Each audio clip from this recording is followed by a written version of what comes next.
Okay. So once again, very good afternoon, selamat petang, and selamat berpuasa bagi yang berpuasa mulai hari ini.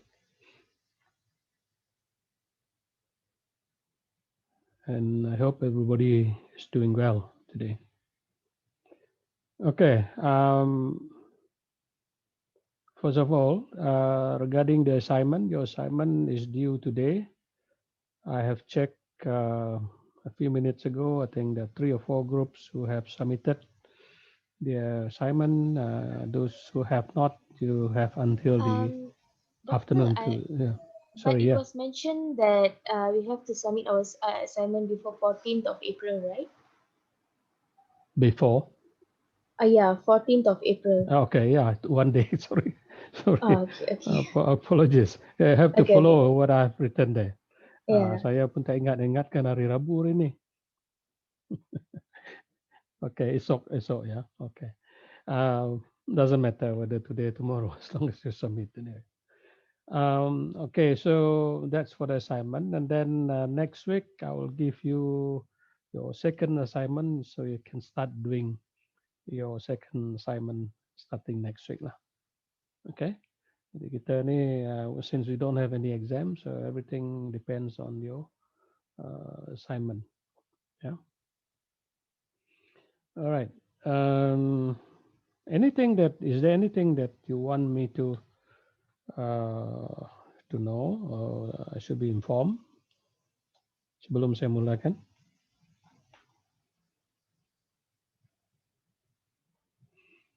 Tak ada? Okay, tak adanya mananya. Ada, Prof. Okay, thank you. All right, so I'll start with the lecture.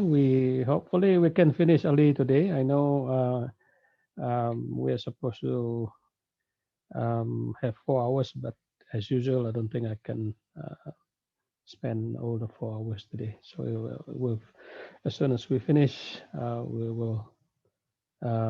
As soon as I complete my lecture, we can just go after that. Yeah. I do have a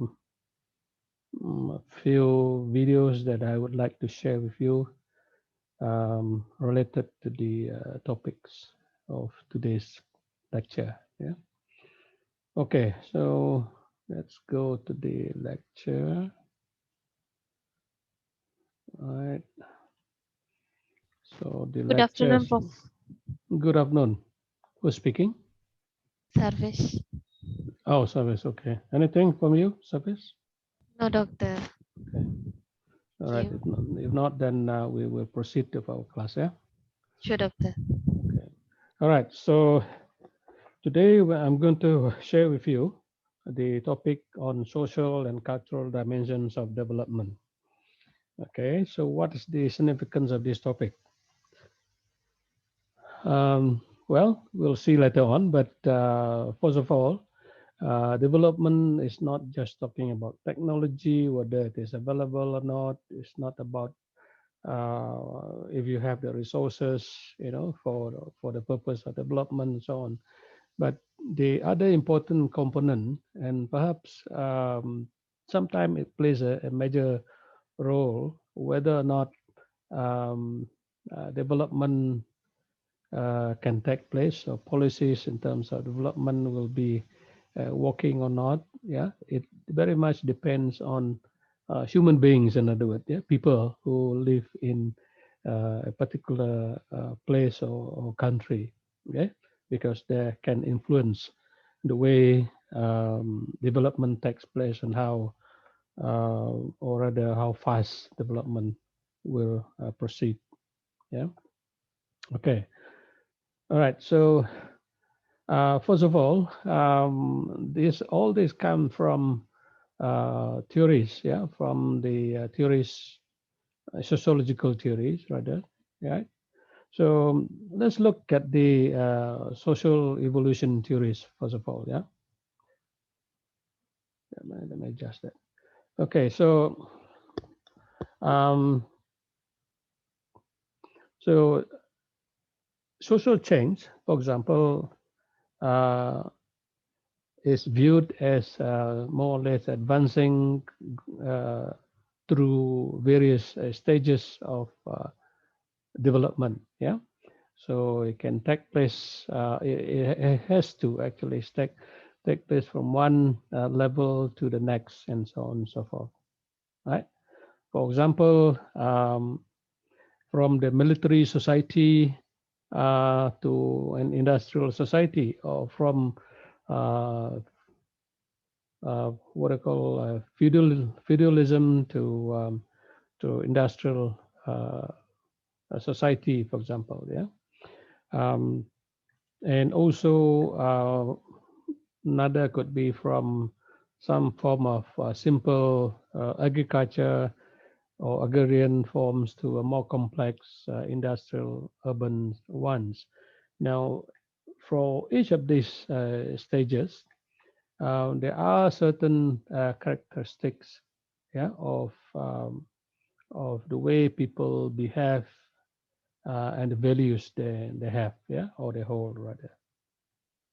Okay, so famous people who or theories who had um, come up with social evolution theories. You probably have heard of these persons. For example, in 19th century, Auguste Comte. I don't know if I'm pronounce it right. Auguste Comte, a sociologist and also a humanist, as well as Herbert Spencer. Has nothing to do with me, by the way.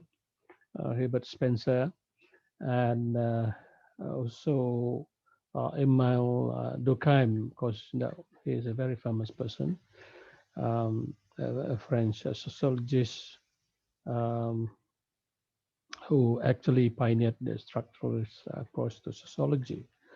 All right, so these are people who have started, talking about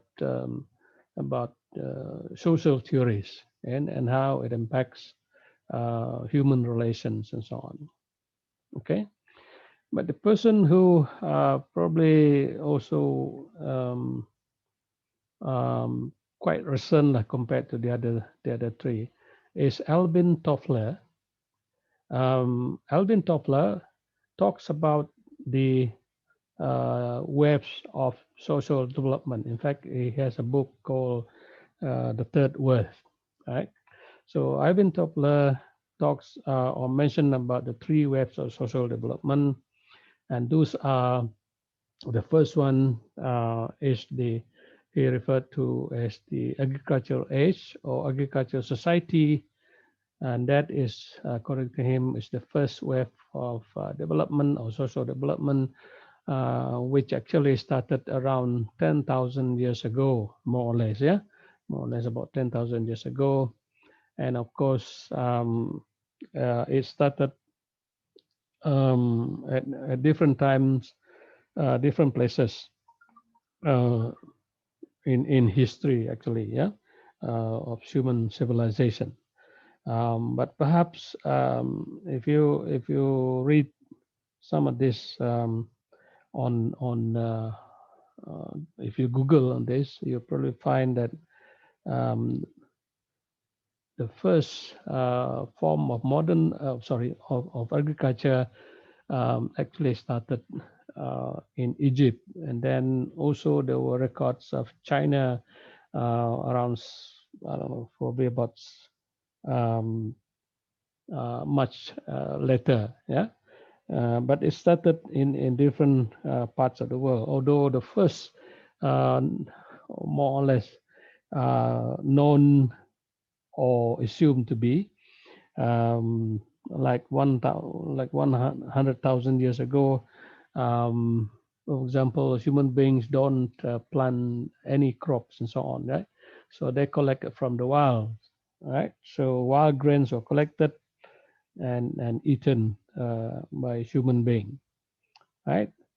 So the domestication, which is agriculture actually, the domestication of plants um, actually started uh, around 9,500 BC, yeah, and at different times actually. Yeah, for example, those crops like wheat, right, barley, peas, lentils, and so on, right? While as rice actually was domesticated in China by around 6,200 BC, right? So and different regions, yeah, and including for example around 5,700 BC, um,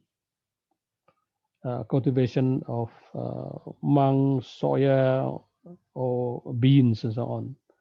But animals actually domestication of animals started a little bit late. Yeah, I'm sorry, almost at the same time as well. Was known to have been domesticated around 11,000 BC. So that's the history. Yeah, but what we're more concerned about is the social significance of that society actually.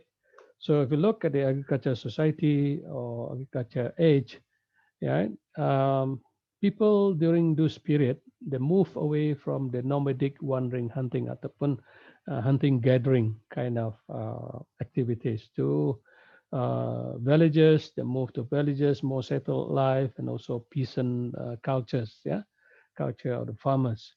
That include both the domestication of both plants and animals. And then the second wave is the industrial age or industrial society. And you know this, it happened around the 18th century, to be exact, around 1750, 1750s, yeah.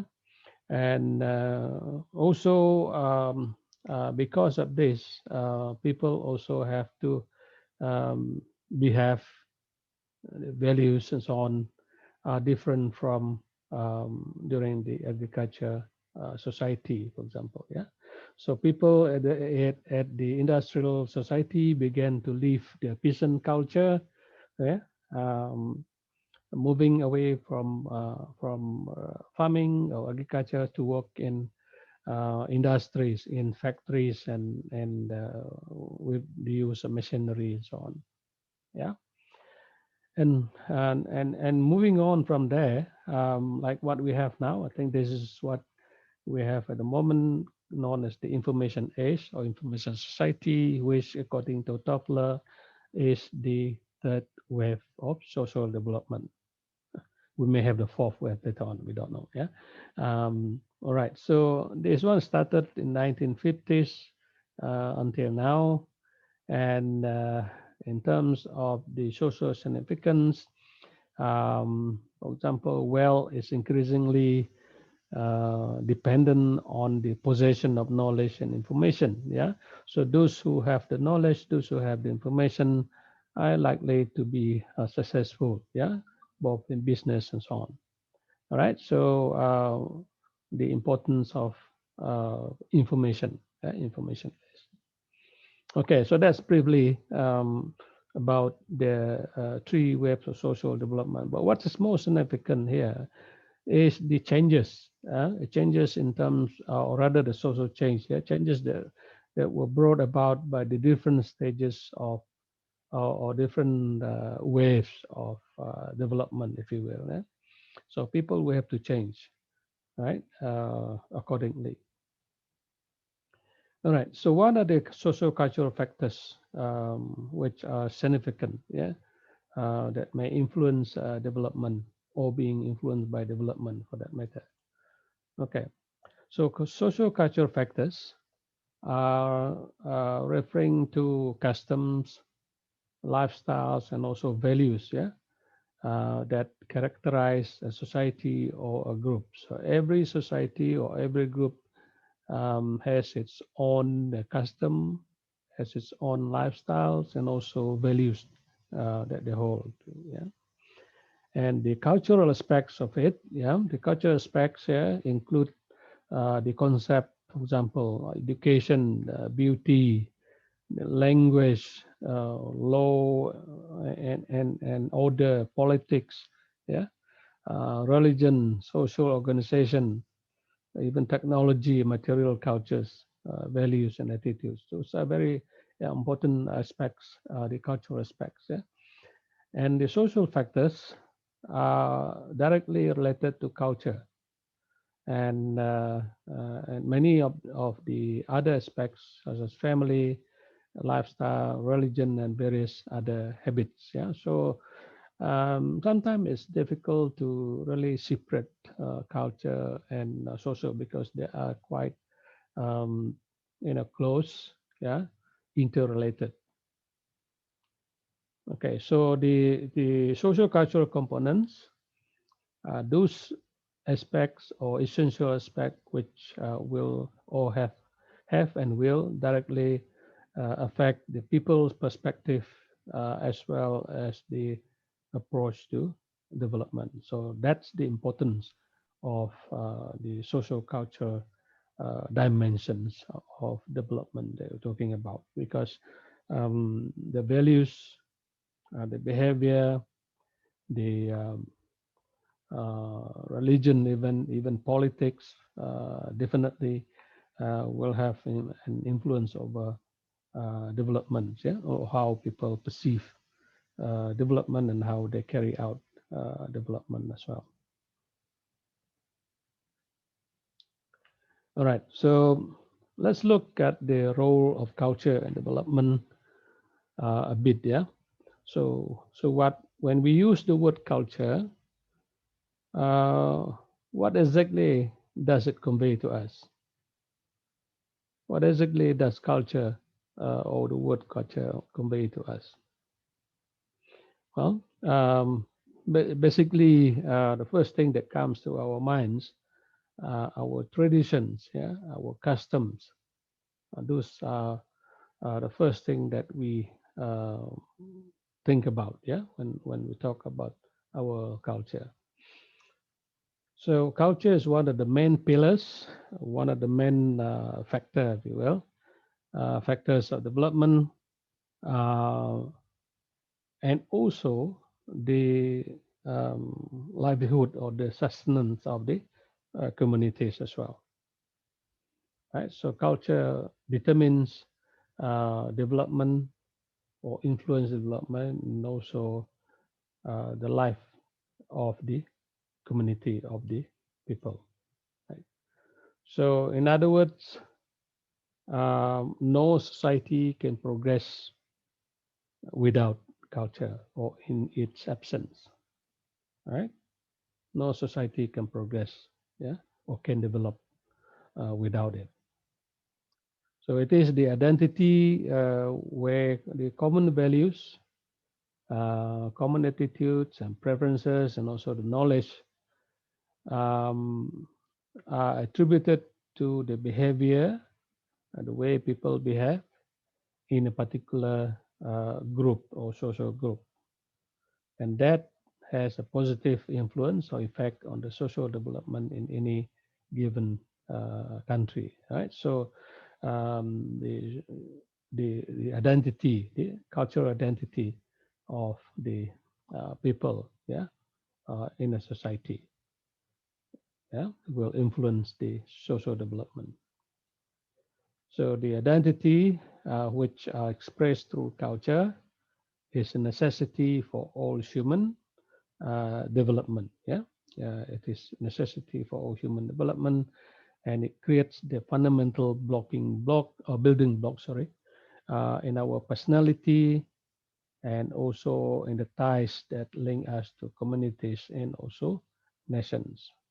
Right. So um, a very important factor, right, and how we behave, how we communicate with other people, and how we link ourselves with the people outside of our community as well. Right. So a number of authors actually uh, seems to agree that the economic growth in any particular country will take more than just the infusion or the combination of investment capital plus technology, and also the political situations and economic situations. Um, Sometimes it takes, well, a lot of these authors seems to think that it takes more than this, yeah, more than this, more than just the investment, more than just the politics, yeah, the economic institutions, uh, even the latest technology and so on. That wouldn't work unless you have something else, yeah. So, and that something else is the cultural values, right? So, cultural values, which suited for modern businesses, for example, seems to be a critical ingredient for any development. All right. So, not all cultural values, yeah, suitable for modern business. There are certain um, values which will help to promote business or help to develop, yeah, business more successfully, right? So culture, in other words, culture is a powerful driver for development with community-wide social, economic, and environmental impacts. Okay, so people's lifestyle, for example, their individual behavior, their consumption patterns, their values which are related to environmental stewardship, yeah, how they look at environment, how they take care of the environment, and their interaction with the natural environment are mostly influenced by their cultures. You find that even among indigenous people, they have their own way, yeah, of dealing with the environment. Okay, um, on how to take care of the environment. Okay, so looking at the role of social cultural values and economic development, where every society, as we mentioned earlier on, has a set of values, beliefs, and traditions, and habits, yeah, which are referred to as the social cultural values. So every society has its own social cultural values. And then it is these values that actually shape, yeah, how we reach or how we view careers, for example, whether we are risk takers or not risk takers, or high risk takers, and so on. Um, Whether or on how we perceive the importance of money to the extent, yeah, and also our ideas on ideal lifestyle and how we should live and so on, right?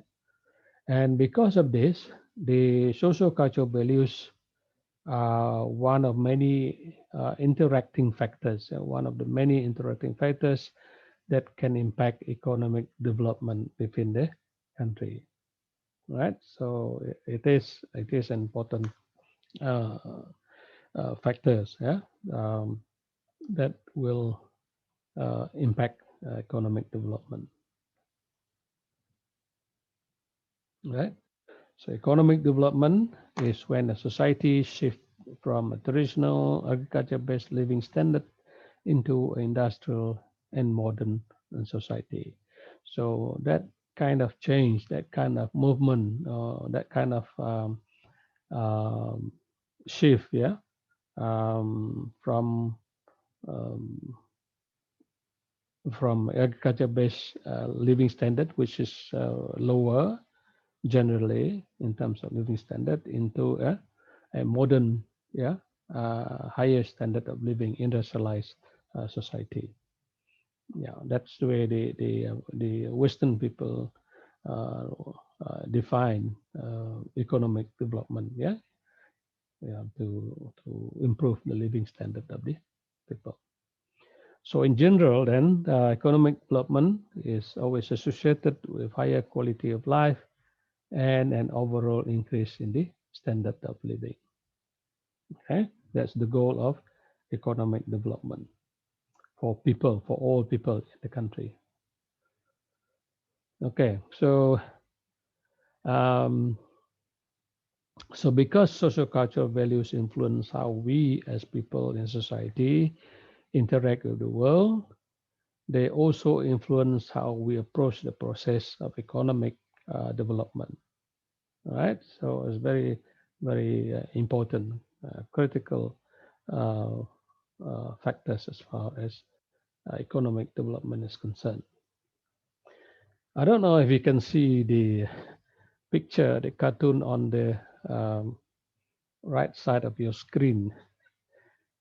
Okay, what can you see from here? Can you see it? Boleh nampak kan? Boleh, dokter. Okay, Yeah. what is the main thing in there? Tandas kan? Mm, Modern society, ya, tandas. Tandas kegunaan tandas itu untuk apa? Buang air besar, air kecil. Oke. Tapi di sini digunakan untuk benda lain. Right? So that somehow, yeah, more or less relates to what I have more or less uh, discussed or mentioned earlier on. Yeah, how the society will have to change. Yeah, society will have to change. Well, these are technologies. Yeah, these are technology. But if we don't change, right, and the way we, for example, these are still, the uh, farming society, for example, the agriculture society, right? They're more concerned about their livestock, their crops on, right?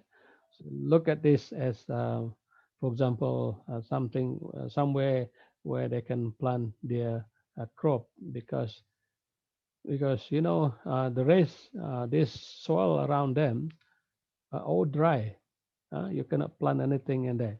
So so in order to survive, right? They put it in there, and these are available technology, right? But it's not used according to what is supposed to be used.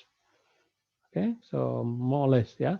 So the importance of changes in terms, importance of social change that we have, that I have mentioned earlier on, yeah. Our values will need to change, okay, as well as we progress. Okay, so now we go and identify what are those important social cultural values, yeah. Important social cultural values um, that can have an impact on economic development. Right. Among those which have been identified as important values are, for example, materialism and post-materialism, collectivism and individualism, materialism versus post materialism, and also either and or all, yeah. And then collectivism and individualisms are also forms of social cultural values. Innovation, religion, obedience, thrift or thrifty, and risk propensity, right? These are some of the social cultural values. Yeah? Value of innovation, for example. You always want something new. You come up with new ideas and so on. Obedience, yeah, in the workplace, for example, is it good or not? Being thrifty, how does that influence development, for example? Okay, so we look at this briefly, each one of these very briefly, looking at how this each of these social cultural values may influence, yeah, or can have an influence on economic development. Okay, so first one, materialism. Okay, sorry, materialism. Sorry, it's getting loose. Sorry. Okay. Um, so materialism refers to the tendency to place greater value on physical needs or belongings. In other words, materials. Ya. Lebih mementingkan materials than the quality of life and spirituality. Right. So, in other words, You want to have a big house, you want to have good car, um, and many other things, in terms of materials. Yeah. So societies which are high in materialism are more likely to seek greater economic development in order to have more physical belongings. All right. So in this sense, um, uh, people think that materialism as a social culture is good for economic development. Yeah, because of that values, people will work hard. Yeah, and try to seek greater economic development. Yeah, because they want to have more materials. Okay, compared to the opposite, the other one, or the opposite of it, or the post materialism, um, which places greater value on spiritual well-being, and quality of life, and also relationships. Yeah, with other people, with friends, and so on. Yeah.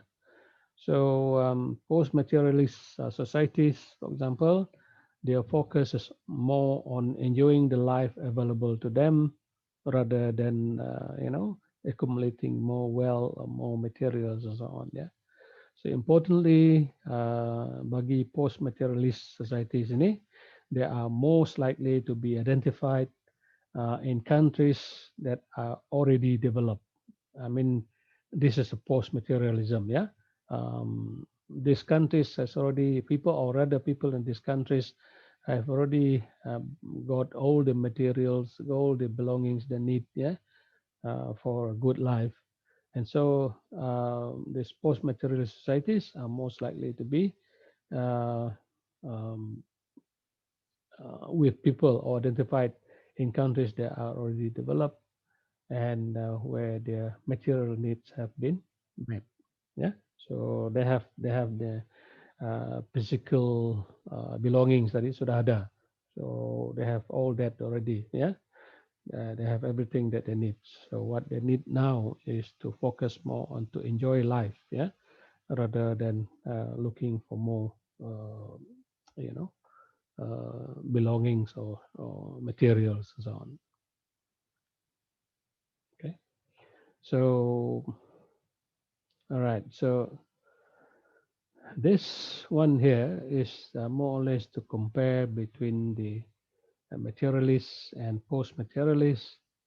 Yeah. For example, the materialists, their concern is more on economic growth, even to the extent of make sure they have good defense forces. Yeah. Um, crime fights against crime, concerned about that as well, so that nobody steal anything from another person, and maintain law and order. Yeah, in the country is a great concern. So the desire for economic as well as physical security will be for the materialist society. On the other hand, for the post-materialist societies, yeah, they're more concerned about the life, quality of life.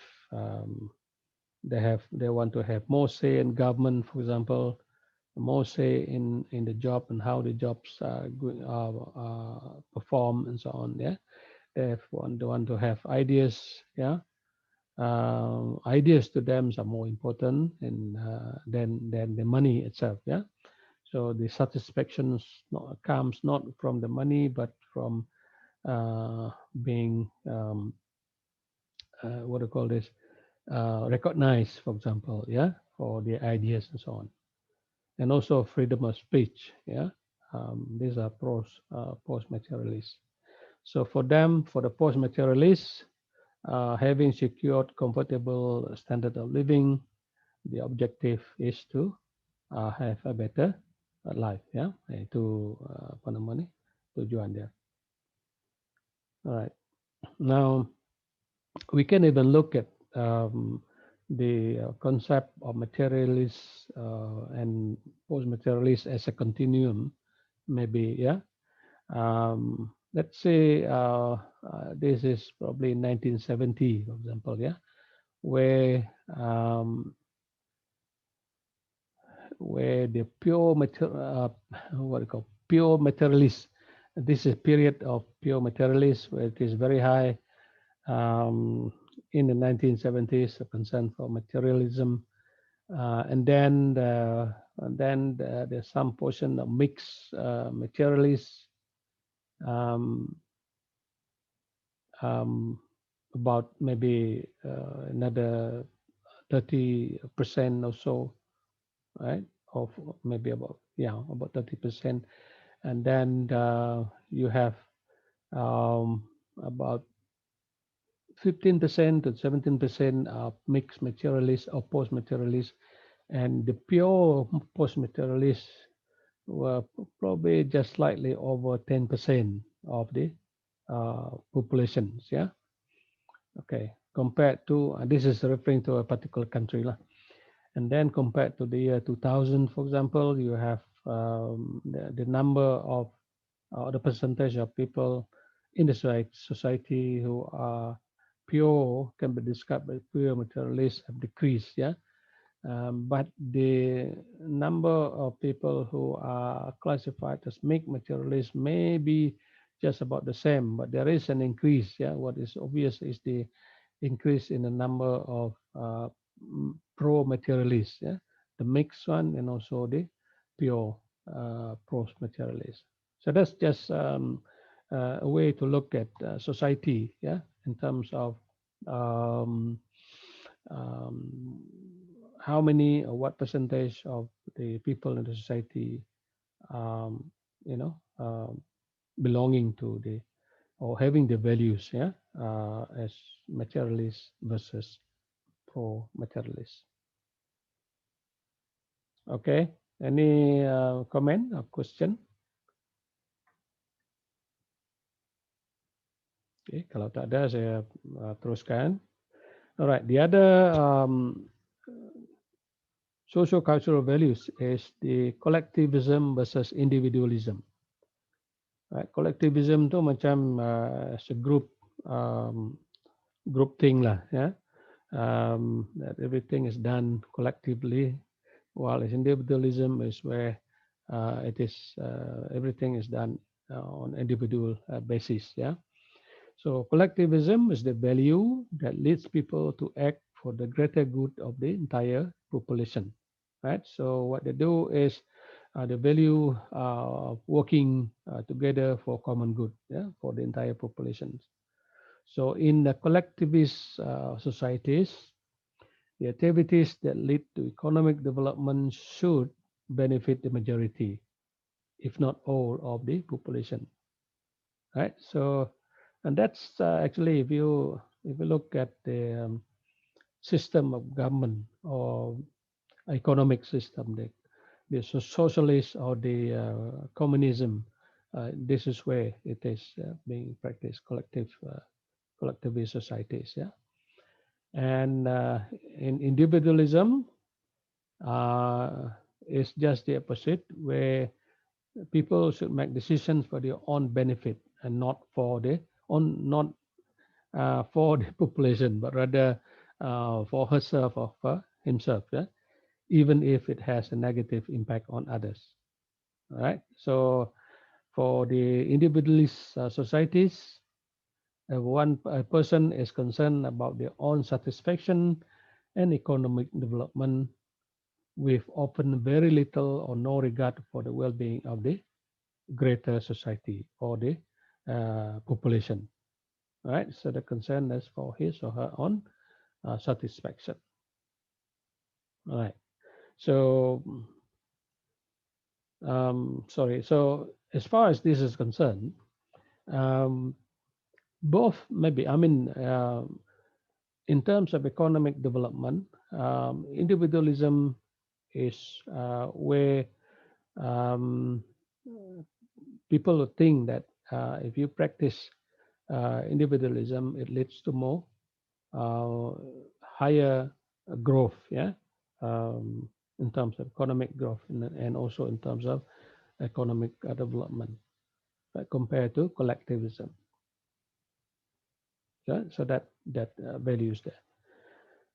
The other socio-cultural values, as I have listed earlier on, also include innovation, right? Um, so innovation considers how interested the culture is in progress, for example, yeah? How interested is the culture is in progress, in development, in other words, yeah? For example, new technology, new ways of doing things, and so on. Right? So cultures which are high on innovation, they are excited, yeah, and also interested in new technologies, and changes to society, and also ultimately, of course, leading to economic growth or greater or faster economic growth. Right. So compared to culture which is low on innovation, right? So for culture which is low on innovation, maybe fearful, takut-takut, yeah, or hesitant, tak berani, yeah, to implement anything new into their society. Right? These are the cultures which are low on innovation. They're scared to try new things, for example. Takut dia tak jadi dan sebagainya. Yeah, it's related to risk propensity actually. Yeah. Right. So just going back to this innovation, that's a very important social cultural values. Yeah, that social cultural values of innovation. It has to be there in order for the country to achieve a higher rate of economic growth and also economic development. The other cultural values is religion, right? Um, and this the various forms of religions in the world, from Christianity, Buddhism, Islam, apalagi Hinduism dan sebagainya, and all kinds of religions, yeah, practice in the world. So religion, the values taught within religion also influence how individuals in the society approach their everyday life and also activities. Yeah? Yeah? So these values and beliefs can influence their personal decisions on work, for example, can influence their decision on business ventures and industrialization, for example. Yeah, if you're talking about a country or state. Um, for example, the Protestant ethics that I mentioned a bit about that. Was it last week or 2 weeks ago? I think probably last week. Yeah, when we talk about Weber. Weber is one of those who did a study on the Protestants in England, um, and the ethics or the values they hold, yeah, in terms of work. All right, so yeah, so I just found this one here. Um, There's a quote here where should culture change religion or religion change culture? Interesting.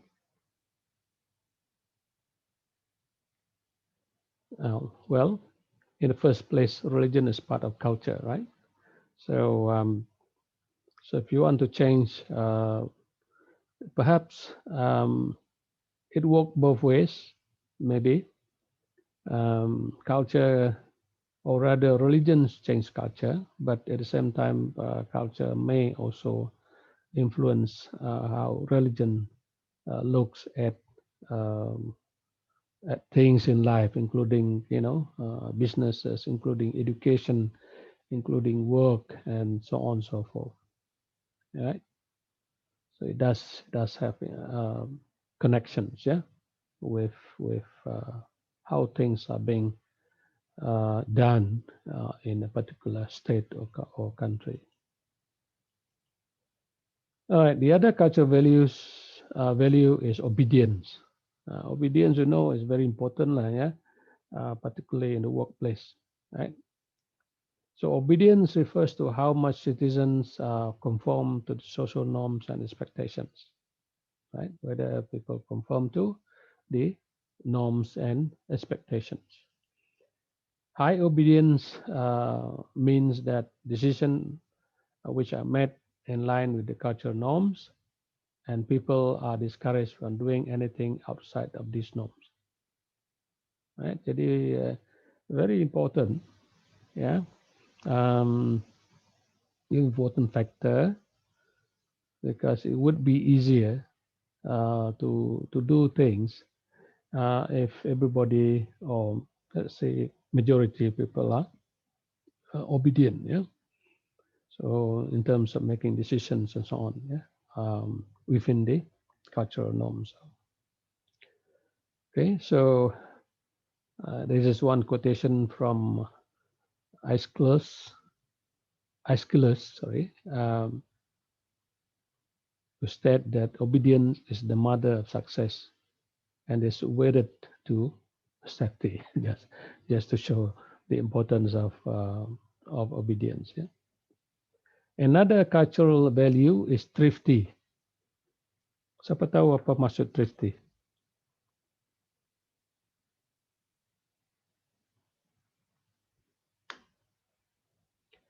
No, thrifty, or sometimes it's called frugality. Um, it refers to how much the culture saves money. In other words, simpan Using wang. money carefully, Yeah, spending money. wisely.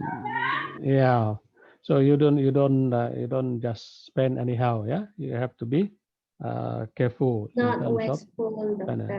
doctor. Not wasteful. Ya, jangan jangan belanja lebih, right? Spend only when you need to spend. Okay, be thrifty, right? So, but in this, when we talk about economic development, we are concerned about saving. Yeah, and that kind of culture, that's saving culture. Some cultures are focused on saving and not spending, while others are more interested in investment and making profit. Right? Okay. So if you just if you earn and then you save your money and doing nothing else, you don't invest. Okay, lah, you have that investment, you have that money safely stored in the bank or something. But if you have money, yeah, in from your saving and you invest that, you can make more money out of it, right? So that's related to thrifty, yeah, or frugality. So based on economic development, because economic development, sorry, requires both saving and spending, the level of thrift and practices of spending within the culture can have an important impact on further development. All right. So this picture here, although it is a plan, it shows more or less um, the significance of investment and making profit. Right? Um, look at this guy. This guy is very um, concerned about his saving. He doesn't want anybody to disturb it. Right? Right. So it depends. If the culture um, is a saving culture and at the same time having an investment culture, then there is a chance that the society will develop, yeah, economically, probably compared to another society which who or rather which have or who have a lot of saving but doesn't invest, yeah, doesn't make more money out of the money they save. Okay, itulah. So thrifty is a good cultural value, right? Good cultural value. You don't spend every cents that you earn. Okay, kalau contohnya dapat kerja satu hari RM50, you belanja RM50, tak jadi apa-apa lah. Right? So try to save um, whatever you belanja for something that is necessary, yeah, and then the rest you save. Among the Chinese, this is a very important uh, concept ataupun value, ya. Where the saying goes, save for rainy days. So whenever if you have a good time, you have on some money, we better save some of it. Yeah, but who knows? Just like what happened last year and also this year, we have COVID-19, and some people just don't have any job, yeah, no work and so on. So if you don't have any saving, you will be you will face some difficulties. Itu satu, right? But this is as far as economic development is concerned, it more or less uh, it is a good value, yeah, for the for economic development. Yeah. All right. The other one is risk propensity. Yeah, risk propensity. Maksudnya sini risk propensity, or how willing are you to take the risk? In other words, yeah, is the level or degree of risk an individual is naturally inclined to accept, uh, especially with respect to risk of loss lah. Ya, dalam bisnes, the risk of loss itu memang ada. But those some very successful business person, there are also people who have a very high level of risk propensity, but they do a lot of calculation. Yeah, they don't just take the risk; it's all calculated risk, right? And they're willing to take high risk. And these are people who, if they're successful, if the business is successful, they are likely to be apa namanya, not only successful, but they become richer than others, more successful than others. Yeah. So cultures high in risk propensity, sorry, are more likely to accept the unknown, yeah, such as new business venture, than those low in risk propensity. Okay. Right. So in any business, it's always a risk. Sama juga dengan apa nama activities to achieve economic development. Yeah, the project that you invest in, for example, by the government, whether or not societies are willing to take the risk as well. Right, that determines whether or not the development will take place, and also whether it's going to take place at a faster rate or slow rate, and so on. Yeah. Okay. Example, yeah, some example of high risk propensity. Okay. High risk propensity, they look for new business venture, and then of course they have to look, they evaluate the risk, yeah, and then accept the risk, and that leads to economic growth. Okay. For low propensity, yeah, low risk propensity, they also look for new ventures, new business, but they decline the risk because the thing is too risky. Risikonya sangat tinggi. So no economic change. Right? So the difference between high risk propensity and low risk propensity. Right? So it's always the case, yeah. Business which give greater return are business which are of higher risk. Yeah, and so people who wants to take this risk, and of course they have to be very careful. They try to mitigate all the problems and all that to make sure that the business will succeed. Uh, Okay. Um, I just want to show you here the indicators of world development. But this figure is 1995, like quite a long time ago.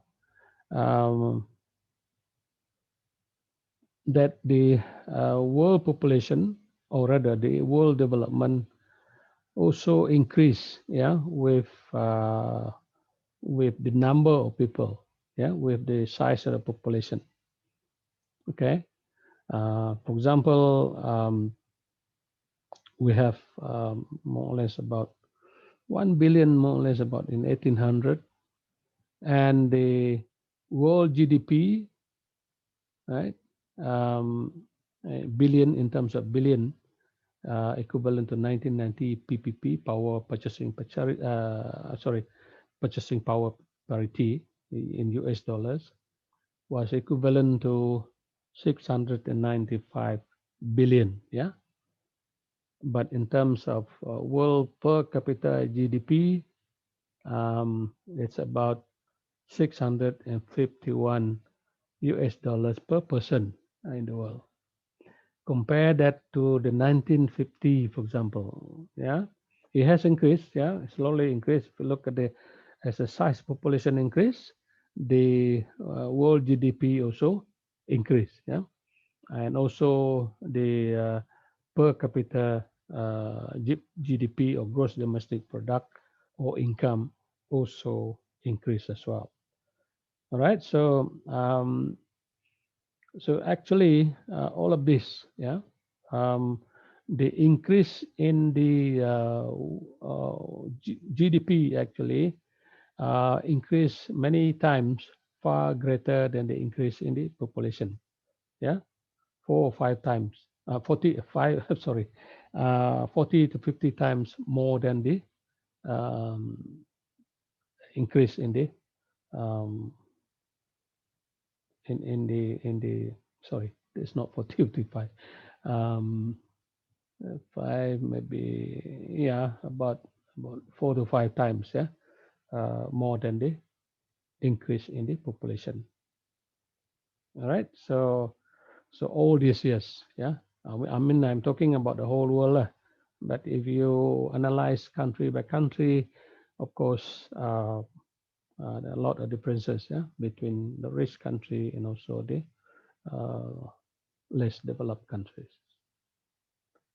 All right, and so if you look at by regions, right? If we look at by regions, the rich regions are in Western Europe, for example, um, or Western offshoots, Western countries, um, and this is in 1820. They were already better than any other parts of the world, anyway. And then they increase, but this is the Western offshoots. These were doing better than the traditional Western Europe. Yeah, they're doing much better. Okay, so other parts of the world, not much. Yeah, Asia and Oceania, but this is 1995. If you take into consideration China now, I think that will be a lot of difference, lah. Right? So yeah, you could see the regional differences in terms of per capita GDP throughout the world in different parts of the world. Yeah. Okay, back to social cultural dimensions of development. The economic development and social and cultural development are closely linked to each other. Yeah, closely linked to each other. Right? They are interrelated, in other words. Yeah. So, whereas economic development is the means for social change, in other words, or societal change, societal change will happen because of economic development, in other words. Social and cultural factors are the prerequisite, yeah, are the prerequisite all the factors which are necessary for the successful economic development and also to sustain growth. Yeah, yeah. So you need the social cultural factors. Yeah, very important and prerequisite. It must be there. If it is absent, then there will not be any development. It is a necessity. All right. So Joseph Stiglitz, for example, came up with a quote, a very famous quote, important quote, yeah, where he says that development is about transforming the lives of people, not just transforming economies. Right. So it is this life of the people that we are talking about here, the social cultural dimensions. Yeah, not just the, sorry, not just the, sorry, the GDP per capita that we are talking about, right? So the changes in terms of the quality of life of the people, their values and so on, must also be changing as well. Right. Okay. Um, what slide is this? Let me check the slide. I think we can take a break now. We're probably about half. I'm sorry, we're not even halfway. About a third through. Um, give me 5 minutes. Yeah, we take a 5 minutes break, and then we'll continue after that. Boleh ya? Okay, Boleh, Prof. okay, Yeah, Boleh, okay. Prof. Dokter. Boleh, Prof. Thank you. Okay.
Okay.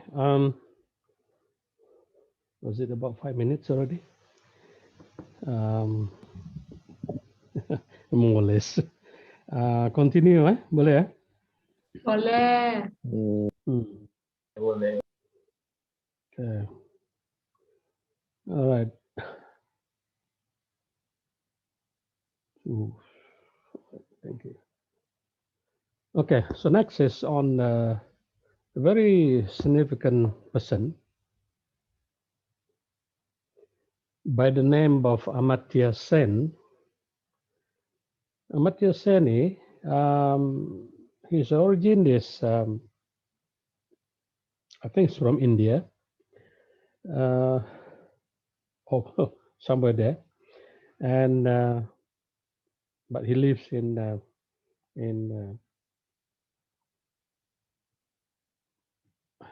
different country now, right? Um, he taught, or he has been teaching in some of these famous universities, including Harvard, I think. Yeah. So he came out with the what he termed as the capability approach to development. Yeah, the capability approach.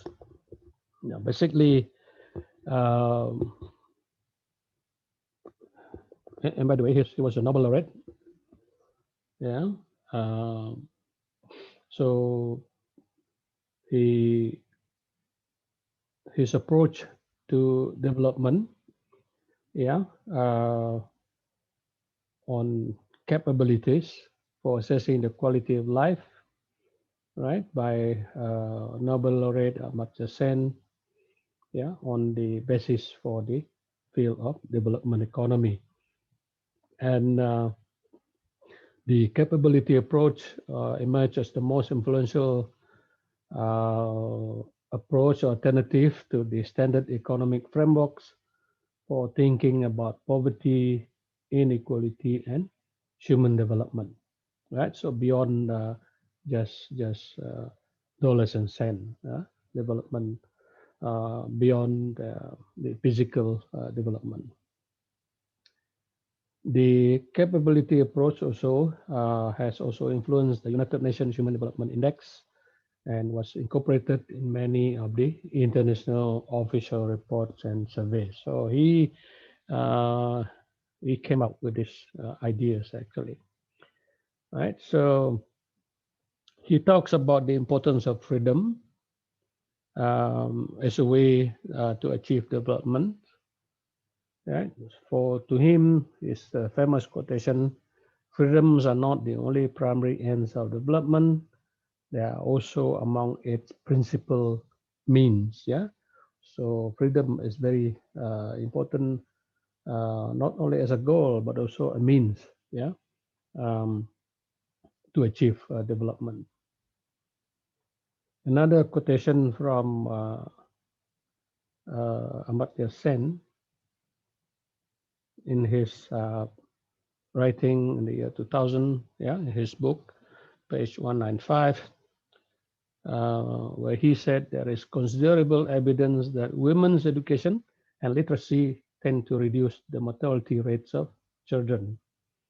Right. So based on his observation, right, and that's quite true, at least in the Western societies or in the developed countries where um, the role of education um, on the and literacy on the rate of mortality, yeah, among children, and as well as, of course, rate of fertility as well. Right? So, so what are those dimensions of freedom that he talk about? These are the this table here shows the dimensions and also the sub dimensions according to uh, Professor Amartya Sen. Number one, the first dimension is an economy, under which the sub dimensions are including added value cultural activities to GDP, employment in culture, household expenditures on culture, right? And then on dimensions of education, um, the sub dimensions include the complete, fair, inclusive education for all. In other words, everybody have access to education, valorization of interculturality, cultural diversity, and creativity in the first 2 years of secondary school, for example, training professional in the culture sector. In terms of heritage, the promotion and valorization of heritage, and in terms of communication, um, the freedom, the need to have freedom of expression, right? And and access, and also access and also internet use, yeah. um, and diversity in terms of media content. Then the other dimension, he talks about governance, sorry, and institutionality, where the sub dimensions of it include the standard setting framework for culture, policy and institutional framework for culture, distribution of culture infrastructure, civil society participation in cultural governance, um, and social participation as well. Yeah, participation in cultural activities, in trust, freedom of self-determination.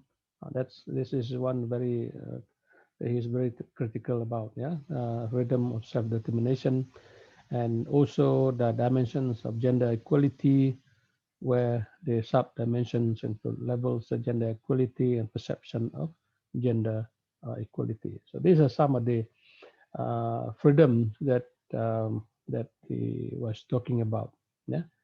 By the way, the promotion and valorization of heritage here, um, it's yeah. I mean, in terms of promotion, and also to put values, yeah, values or the status to improve or enhance the status of heritage, for example. Right?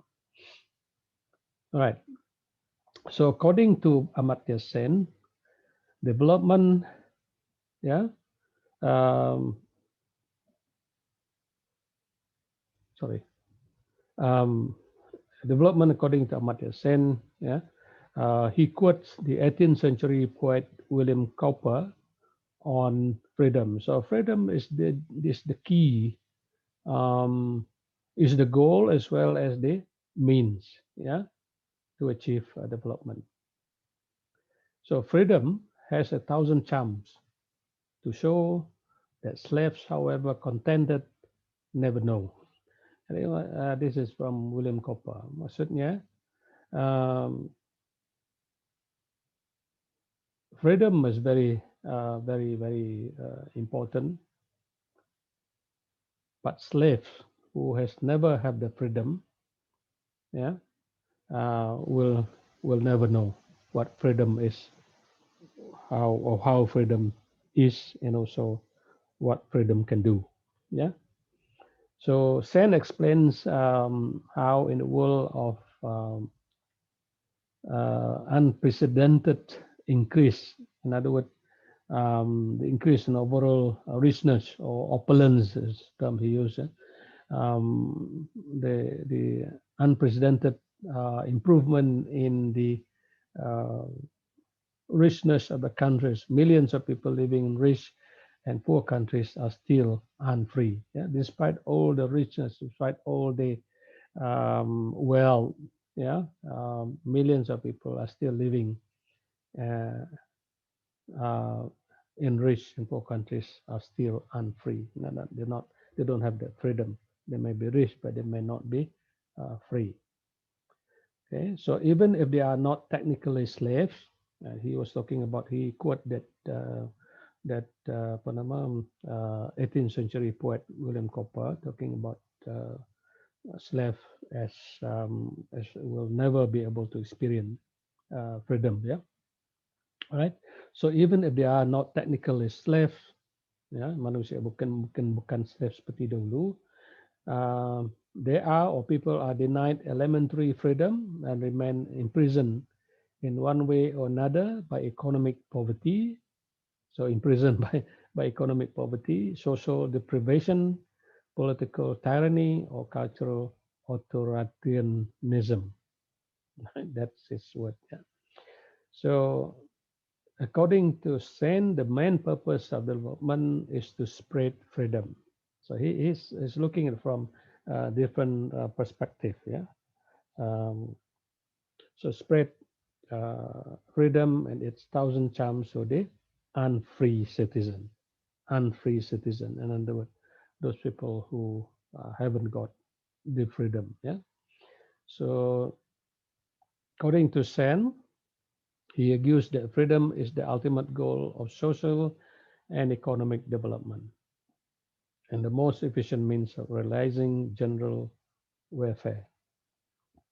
Okay, so we're talking about freedom in terms of speech, freedom in terms of choice, yeah, freedoms in terms of access to education and so on and so forth.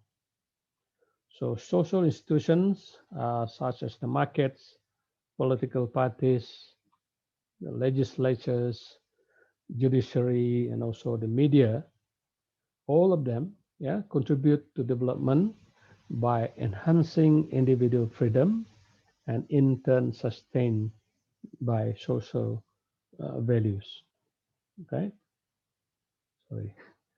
Um, macam ini. Yeah, right. So yeah, so the importance of freedom, yeah, and also the importance of social institutions and playing their role, yeah, to promote freedom. So values, institutions, development, and freedom are closely interrelated. So by asking what is the relation between our collective economic wealth and our individual ability to live as we would like, okay, and by incorporating individual freedom as a social commitment to his analysis, Sen, Amartya Sen, allows economists once again, yeah, as it did in the time of Adam Smith, to address the social basis of individual well-being and freedom. Right. Okay, so the focus of um, a scholar, yeah, and a professor Amartya Sen, a Nobel laureate, he looked at development as freedom, right? As a goal, yeah. A goal is to achieve freedom, and also that freedom is also means to achieve development as well. So in a big picture, right, sense um, things that development as a process, or look at development as a process of expanding the real freedoms that people enjoy. Yeah. So what do we mean by freedom in Malaysia? Do we have that? I think pretty much we do. Maybe not 100% um, compared to many or to some a few countries, not some, a few countries which do not have the kind of freedom that we have. Now look at uh, look at North Korea, for example. Do they have the freedom? I mean, for those of you who may have watched videos or have read about North Korea as an example, yeah? um, some other countries as well, yeah, where they don't have freedom as what we have in other countries. So how did we achieve freedom in our country? Well, you can look at it from various perspectives. We look at from maybe in terms of education. I think everybody have access to education, at least up to a certain level. Yeah, everybody has access to that. And in terms of religion, I think we have freedom to practice religion. We do have freedom to practice or to participate in a development process as well, right? So should all people have the same freedom? What do you think?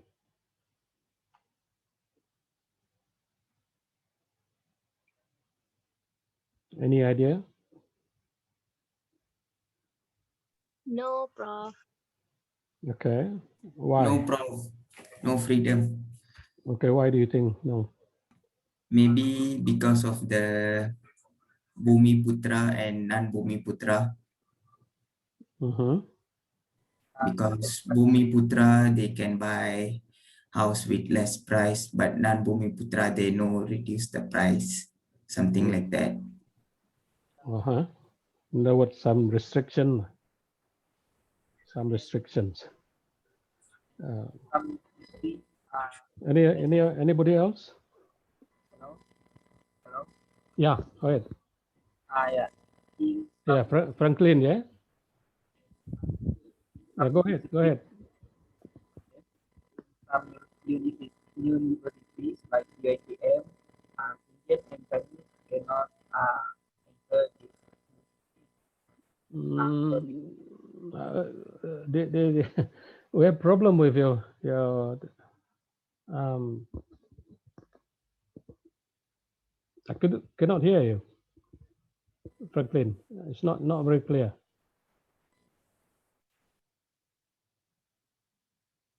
Franklin, are you there? Still there?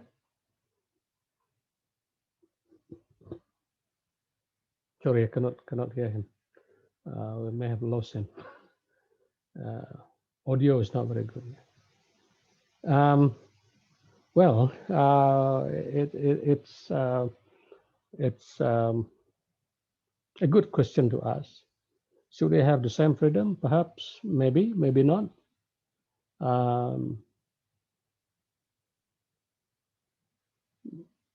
all right. Um, Freedom to do anything we wish to do, right? Of course, within the limit. Yeah, within the limit. How did we achieve freedom? Much of that is through. I think education plays a very important role. Policy, of course. Yeah. Um, should all countries have the same freedom? These are very, very, uh, what I would say, important questions, but also hypothetical question as well, because not all countries, in fact, no two countries have the same kind of freedom actually. Freedom to some degrees. In fact, if there is a measure of, in fact, there is that measure of Human Development Index actually reflects to some extent the level of freedom in different countries of the world. Okay, are there freedoms that we do not have? Yeah, maybe. That some freedoms that some other people in other countries are enjoying, but we do not have, perhaps. Yeah. Right, those are some of the things as far as freedoms are concerned. So it can be seen from different angles, yeah, from different perspective as well. All right, so let's look at the roles of freedom, yeah, from the constitutive role, yeah, constitutional role, yeah. Um, the expansion of freedom from the constitutive role is to enrich human life, to avoid deprivation, um, to have access to literacy and numeracy, and also participation in politics, free speech. All right. I think the last one here is um, where some people say you have free speech, but you just cannot say anything um, anyhow. I don't think that's the kind of free speech that that apa namanya Amartya Sen was talking about. Free speech here is the total freedom uh, to to say out what is in your mind and so on. Yeah, without any problems and all that. Yeah. Um, so these are the constitutive role uh, of freedom. Yeah. So how does our discussion change in terms of development when we consider this aspect? Do you analyze? You can use this analysis actually, this criteria to analyze, yeah, the development in our own state or with regard to another country as well. Yeah. Um, so when you talk about enrichment of human life, um, um, whether or not the kind of development that we have really is doing that, I think avoid deprivation of being deprived of something, that we really want in life and so on, but we cannot have it, or we're not able to get it, yeah, because of some problems, yeah, and so on. In terms of literacy and numeracy, I think we do have that basically since the at least now, yeah, everybody have access to that, yeah, both public and also through private institutions as well. Political participation, I think there is no restriction in terms of your involvement in politics.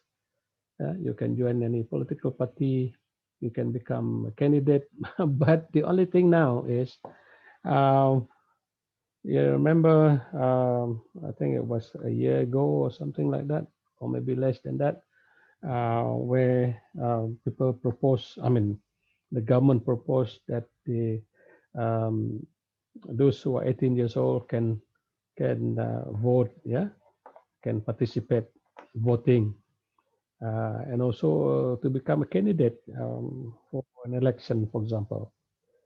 But just last week or so, or maybe 2 weeks ago, um, the government says that it's not ready. Yeah, it's not ready to implement. I don't know. I don't go into details on that.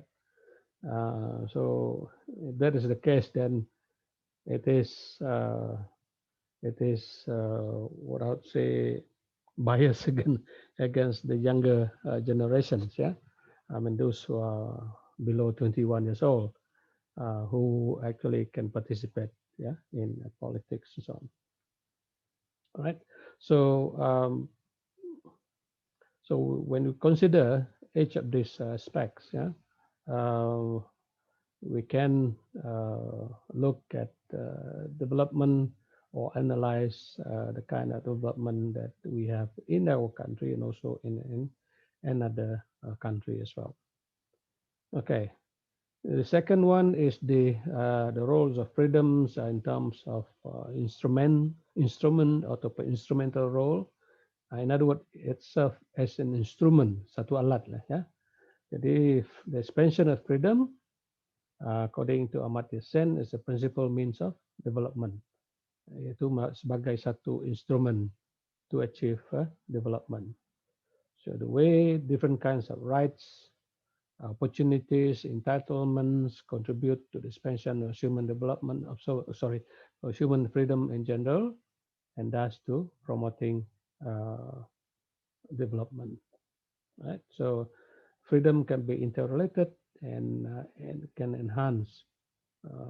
So enhancing one can actually enhance others, right? So if it can improve on one, it can improve on the other components as well.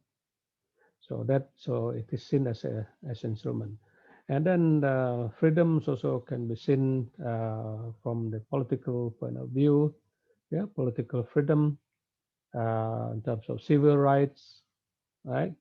Um, in terms of who determine who should govern and what principles.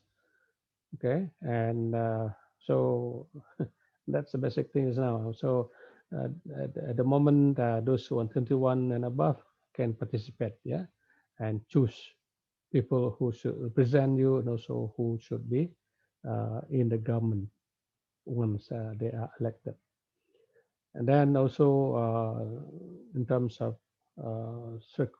scrutinizing and criticize authorities, that's a form of political freedom as well. Yeah, so you can criticize if the authorities are not doing the job and so on. It is for you as a private citizen, yeah, to be able to scrutinize this. Freedom of the press, yeah, press freedom, and also to be able to choose between political parties. Tapi sekarang ini ada masalah sikit lah. I think too much of jumping here and there. Yeah, you can choose to join, for example, PH or PKR, and then suddenly, as soon as election is over, do you jump to another party? But that is part of the freedom lah, yeah, political freedom. Um, as as a candidate, but for those who apa nama ni people who elected them, pengundi lah maksudnya, um, it's different thing, yeah. It's different thing. So when you choose a person, you believe the person can represent you, but at the end of the day, that person jumps to another party. So that is a step in the back or something like that. Yeah. So, but that is happening in our country now. Yeah, jumping from one party to another. Uh, usually um, from non-government controlling party to a government controlling parties. Okay. All right. So my question: does this work in Malaysia? You answered that for yourself. Huh? Do you think this will work in Malaysia? Political freedom, civil rights.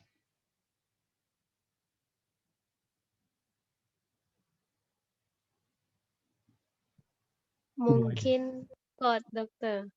Mm-hmm. 50-50, dokter. 50-50. Maknanya, there's some elements of it, right? Yep. Mm-hmm. Not total freedom. Not No. total freedom. Yeah. Yeah, there's some control here and there. If it works, I mean, the freedom is there.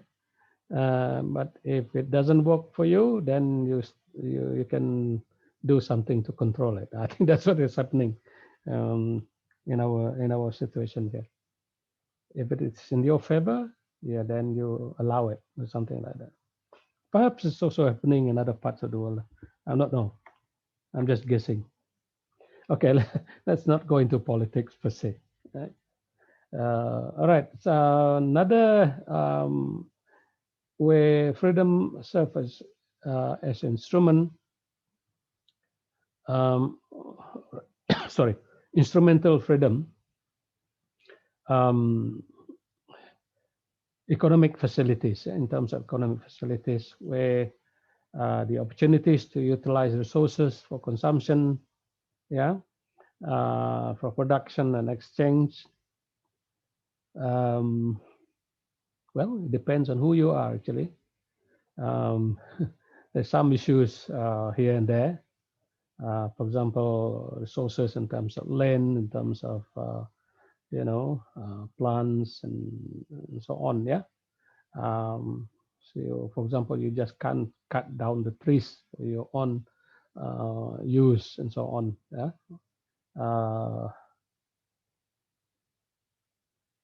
If if it is not in your land, yeah, your own personal land, but if it is in the country, you just can't do that. There are laws against it, and also there are laws, yeah, law that govern the use of resources and all that, natural resources, for example. Also, access to finance. Not everybody have freedom or have access to finance. Yeah, that is according to Sen or Amartya Sen is important uh, instrument. Yeah, uh, freedom to participate in economy. Yeah. So do we have this freedom? As my question is, do we have uh, this freedom in Malaysia as well? Yeah. So you can talk about this. You can discuss on this and so on. Yeah. But make sure you have evidence to support your argument. All right. So in terms of human freedoms, in terms of to participate in economic activities as well. Also instrumental freedoms in social opportunities, yeah, in terms of education, hair care. So I think in terms of education, we are at least now up to I think up to SPM level. Yeah, everybody is almost um, given um, free education more or less. Yeah, up to Form 5. And then after that, Form 6 and also pre-university and university level, that's different depending on your performance, right? On your meritocracy, maybe, yeah. And also in terms of healthcare, I think we are, and that's in terms of healthcare, we have that opportunities. Everybody can go to public health facilities to get treatment, to get medications, to get checkup, and so on. Yeah, in Malaysia, regardless of your status. Yeah, whether you are rich, poor, and so on, you can have that access. Unlike in some countries where um, the healthcare providers are more biased towards the uh, better off, yeah, those who are well off. For example, in US, one of the developed countries, the most developed countries in the world, if you don't have insurance, if you can't get insurance, you can't have access to good healthcare facilities. Yeah. All right. So that's an advantage for those who are not who are poor, relatively poorer in those countries. In welfare state like England and Australia and so on, all these are provided for, yeah, provided for free. So how would a lack in this area affect economic and also political freedom? So this is how you think about this, yeah, because this lacking education, lacking in healthcare, facilities and so on, yeah, opportunities for that will definitely have an effect on economic and also on political freedom as well. Transparency, um, being open, trustworthy, yeah, uh, and prevent corruption, financial responsibility, irresponsibility. Those are things are also very important. Openness, yeah, transparent. For example, by the government and so on, yeah, whether a person can trust uh, the authority, the institutions, and so on. Yeah. So, what recent events have called this freedom into question in Malaysia? This is my question last year actually to a student. Yeah, I think you know what was happening 2 or 3 years ago, right? And some even now there is this a lot of things that you learn from the media about corruption, about apa lagi, ya, penipuan dan sebagainya, uh, and so on. Ya, jadi do we have that transparency? It is one of those things that is part of part of the dimensions, yeah, if you will, about development, yeah, in particular any particular country. Okay, what else? Protective security. This is talking about unemployment benefits. If you're out of job, do you have that kind of unemployment benefits to ensure that you will not go hungry or something like that? Yeah, welfare provided for those who are poor, for those who are disabled, for those who are sick, and so on and so forth. Yeah, I think to some extent we do. Yeah, we do have that, but not in terms of quantum and in terms of value, maybe less than some other countries. But we do have some amount of welfare provided for the uh, poor people, for example. So there is some sense of protection, yeah, and also famine and emergency relief. Do we have that? Yeah, let's say flood, ya, ataupun banjir, apalagi yang selalu dihadapi di Malaysia. Kalau di tempat lain mungkin, for example, earthquake and so on, ya. Do we have that system, ya, that protective security to enable us to go through life, yeah, if that happens, right? So my question is to you is, do we have protective security in Malaysia? Do we have that security other than, for example, if you buy insurance lah, but talking about the system that we have in Malaysia, do we have this? Yeah, unemployment benefits, the welfare, famine, and so on and so forth. This is the protective security. All right. So talking about poverty, poverty is in a way can be seen as a denial, yeah, a denial or being denied of choices and opportunities for living a tolerable life, for living a good life, in other words, yeah. So this is where you don't have, you can't meet your basic needs, yeah. You don't have choices, yeah, to improve yourself. You don't have opportunities, yeah, to better or to have a better life. For example, better jobs, yeah, good education, and so on. Those things that we can do to improve your life and come out. I'm sorry, to come out of poverty, for example. Right. So the denial of these choices, opportunities, is really what makes life difficult, and that's poverty. Yeah.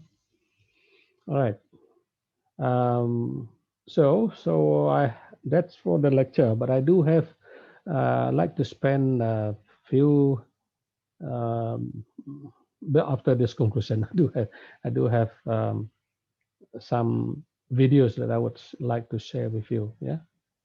Okay. So to conclude, let's consider countries in the context of development as freedom. Yeah. So some countries may have more, some countries have less, right? But those countries which are more developed tends to have better or more freedoms, yeah, in terms of all the dimensions that we have seen earlier on. And political freedom, economic facilities, social opportunities, including transparency and protective securities, are all important, yeah, part of development process.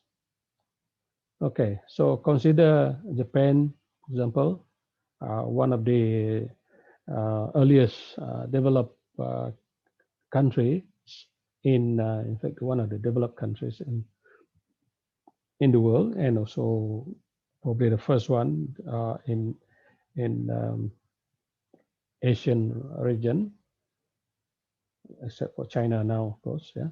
So Japan, China, Kenya, for example, Myanmar, yeah, Singapore, and all those. Who is more developed in this context?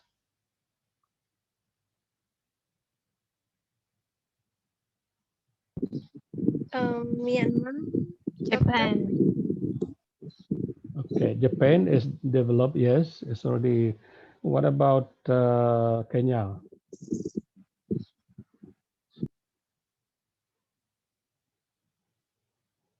Not Where- sure. none of us have been there, but I've seen some videos and also read a bit about Kenya. Actually, Kenya is still very much agriculture society, if you will. But they do have some industries as well. But I think still a lot of the population are still involved in agriculture, much like Malaysia. But Malaysia is better off, yeah, than them. Myanmar is a problem. Now, which one applies to Myanmar actually in terms of freedom today? Which one is the most? Politics. Political freedom. Okay, I think Yeah. so too. I think so too. Political freedom and also And security as human well. rights. Yeah, human rights and all that. Yeah, so that's the kind of thing. So if you we are lucky we don't live in Myanmar. Yeah, if you are living in Myanmar, I think we will be worried about our life. Yeah, you don't know Yes. if you can leave tomorrow and so on and so forth. Yeah, so that's the thing. Yeah, you can't talk about development in such kind of situation. There is no freedom, right? Um, they only gave freedom for a while. Itu pun limited dulu. And then they took it away from the people. Yeah, the army took over and destroyed that kind of freedom that they had before. Singapore, what do you think? Maju, Doctor. Yeah, it's developed, but what about the aspect of freedom? So Not really. um, well, I think they do have freedom in terms of education, in terms of health, in terms of um, I don't know about politics. I don't really read a lot about Singapore politics. But in terms of business and so on, I think they're doing quite well. Yeah. So in terms of overall development, yeah, of course Singapore is now considered as a developed country. Remember Malaysia? I'm sorry, it was part of Malaysia anyway at one time, but until it broke off with Malaysia in 1965.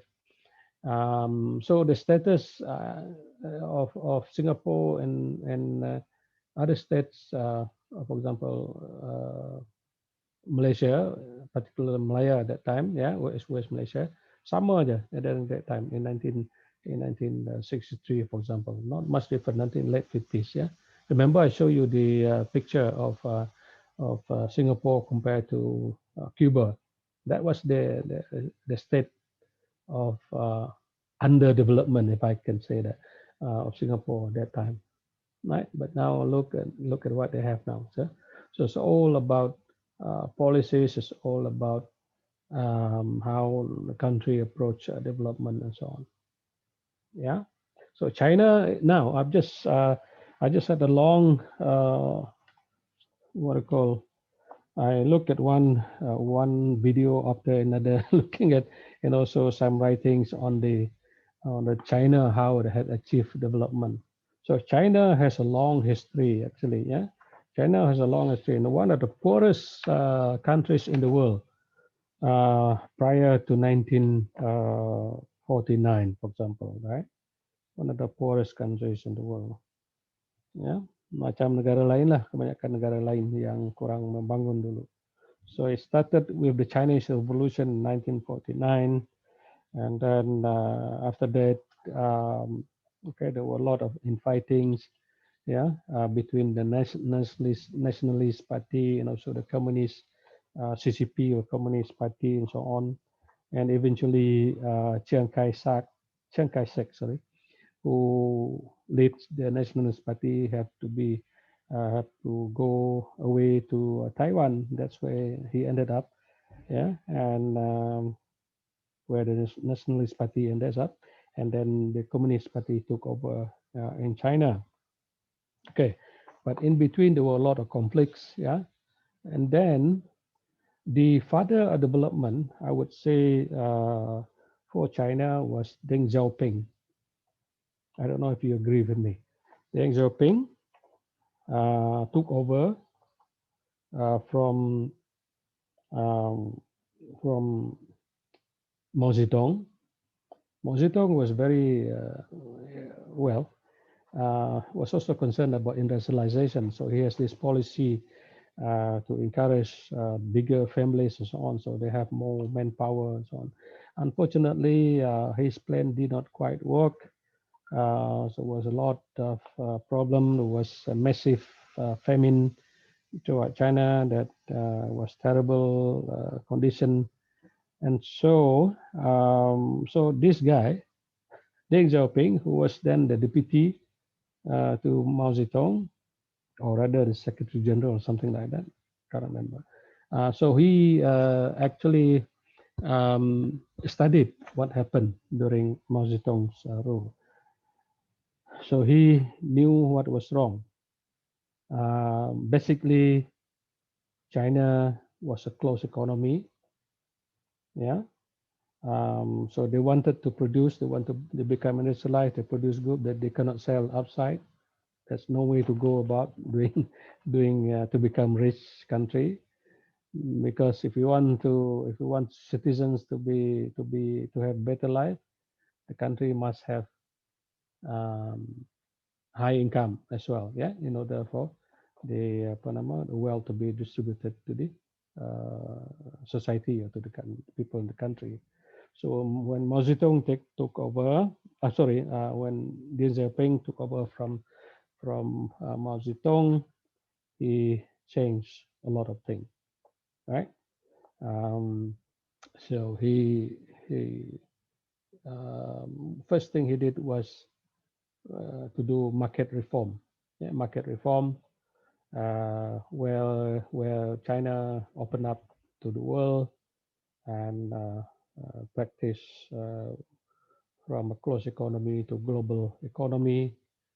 And then um, there were also um, he also observed that there were a lot of corruptions as well, yeah, during those time. Then yeah, so he was to me the father of development, yeah. So that's where the economy of China started to change, and also the rate of poverty in China was greatly reduced. Some 600 million people were out of poverty because of the reformation, yeah, done through the leadership of Deng Xiaoping.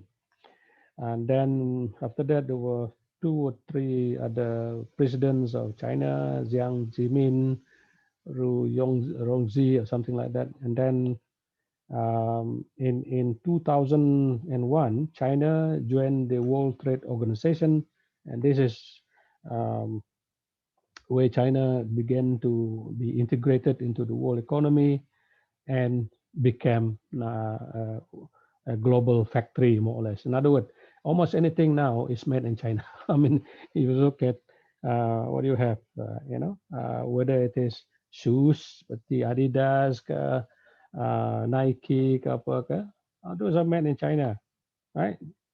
And then, well, yeah, because companies from other countries can go and invest in China. Kalau dulu tak boleh, right? Dulu tak boleh. And also China can export their goods, yeah, export their goods to other countries. So that is the difference. And then, of course, the current president Xi Jinping. Um, so he continued, yeah, he even continued what was already started by the previous administrators or the president.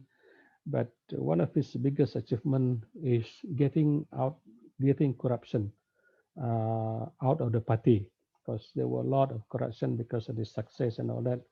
Yeah, so there tends to be a lot of corruption. So um, he more or less, and still doing it now, persecuting people who, particularly those in the government and so on, in the party, um, to persecute people who committed corruption, right?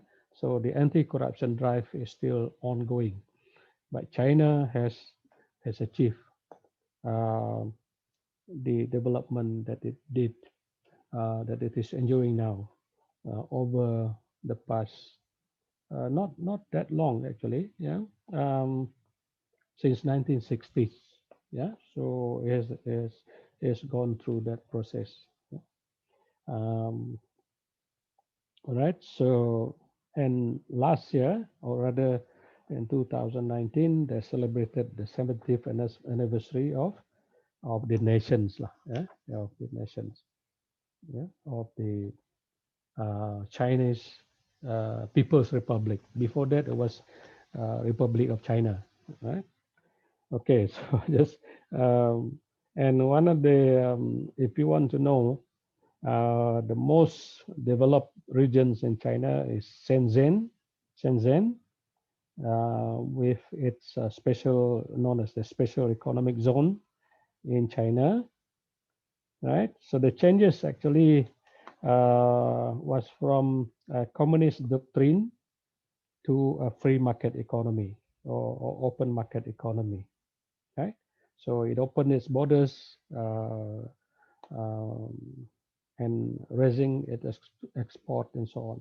Okay, so these are things that has happened. So if you look at from the cultural, socio-cultural dimensions, I think you can relate it to the changes in terms of how the government, and also but particularly the government, the leaders vision, yeah, um, starting from Deng Xiaoping, who has changed and requires people to look at things much more differently than during the Mao Zedong's time, or during the Qing dynasty and so on. Yeah, so that's what is happening in China.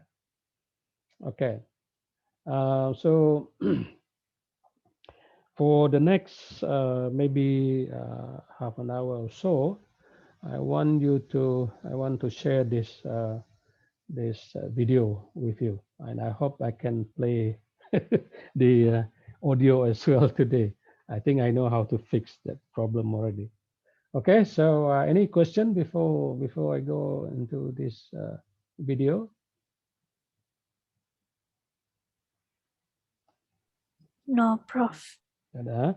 Tapi kalau ada nak tahu lebih lanjut kan, you can just Google on this. There's a lot of information, yeah, on this issue. Particularly if you want to know about how different countries got to where they are now, actually, in terms of economic development. Alright, kalau tak ada, saya I just start with this first one. These two are related, actually. The Asia's growing tigers, supposed to be 6, but I couldn't find the next 4. Anyway, this is a documentary, a BBC environmental documentary titled Develop or Die. So let's look at the first one, yeah? Sorry, stop.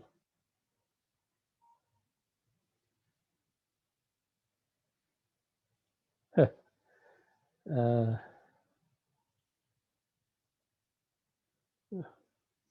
jap.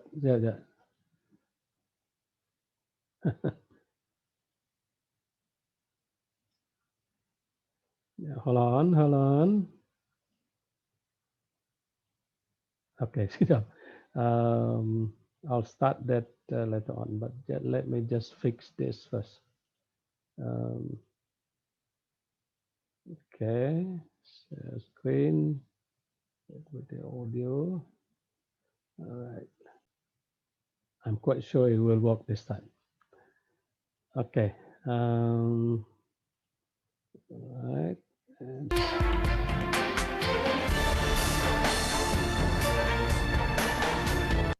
okay, can you hear the audio? Yes, Yeah, Clara, Prof. clear, clear? Yes, doctor. Prof. Very All right. clear. All right. Thank you. All right.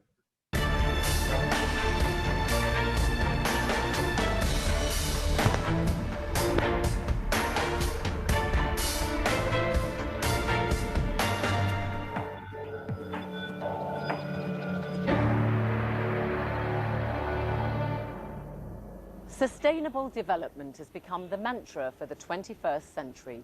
In this series, Develop or Die, we're exploring how some in the developing world are beginning to believe that sustainable development is being used increasingly as a convenient argument by the richer world to protect their global economic dominance.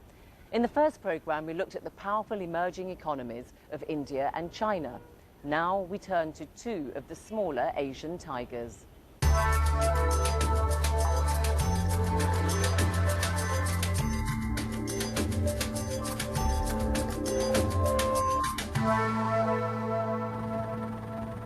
Oil palms dominate the landscape of Malaysia. Regimented plantations cover more than 4 million hectares of land, that's roughly the size of Switzerland, and provide work for some 750,000 people. Malaysia and Indonesia are the world's largest producers of palm oil. Malaysia is the largest exporter. The oil is used in woks and frying pans, in processed food products and cosmetics and detergents. Around a tenth of products in Western supermarkets contain palm oil. Last year, these exports were worth $13 billion to Malaysia alone. If you look at the rural development in general, oil palm cultivation has brought about tremendous amount of growth and income levels, increase in income levels for the rural population. And you look at electrification and transport, the road that has been built as a result of oil palm developments. Smallholders in Malaysia still produce nearly 1/3 of the palm oil. A government project helps 110,000 families to do so. The scheme gives poor landless farmers small plots on which to grow palm oil. The crop has helped narrow the gap between urban and rural incomes and slash the numbers of the desperately poor in Malaysia. Now, we are able to send our children to school, right through to higher education, for example. Then for us, before, we could only afford a motorcycle. Later, we were able to buy a car. And now, finally, we can buy this house. Malaysia has doubled its production of palm oil over the past decade. And although only a small proportion of Malaysia's palm oil is currently used as biofuel, this is still a very emotive issue. The enormous growth of recent years has been very much a consequence of our decision in Europe and North America to go for a much larger proportion of biofuel in the petrol ration. So our policy has been driving change in patterns of land use and deforestation, on the other side of the world. I think we have a responsibility there to recognize that decisions we take have these impacts far, far away. The surge in palm oil production is already a major concern to Western environmental groups. They've targeted the palm oil industry in Malaysia and Indonesia with aggressive and emotive publicity campaigns, accusing the industry of destroying rainforests and threatening endangered species. You'll find, for example, that Indonesia, which is the world's leading palm oil supplier, is the third largest greenhouse gas polluter on the planet after the United States and China. And nearly all of that is because of what's happening in the rainforest and in the peatlands. Malaysia says in its defence that most palm oil is grown on land previously used for other crops such as rubber. And the major players in the industry resent the sweeping nature of environmental campaigns.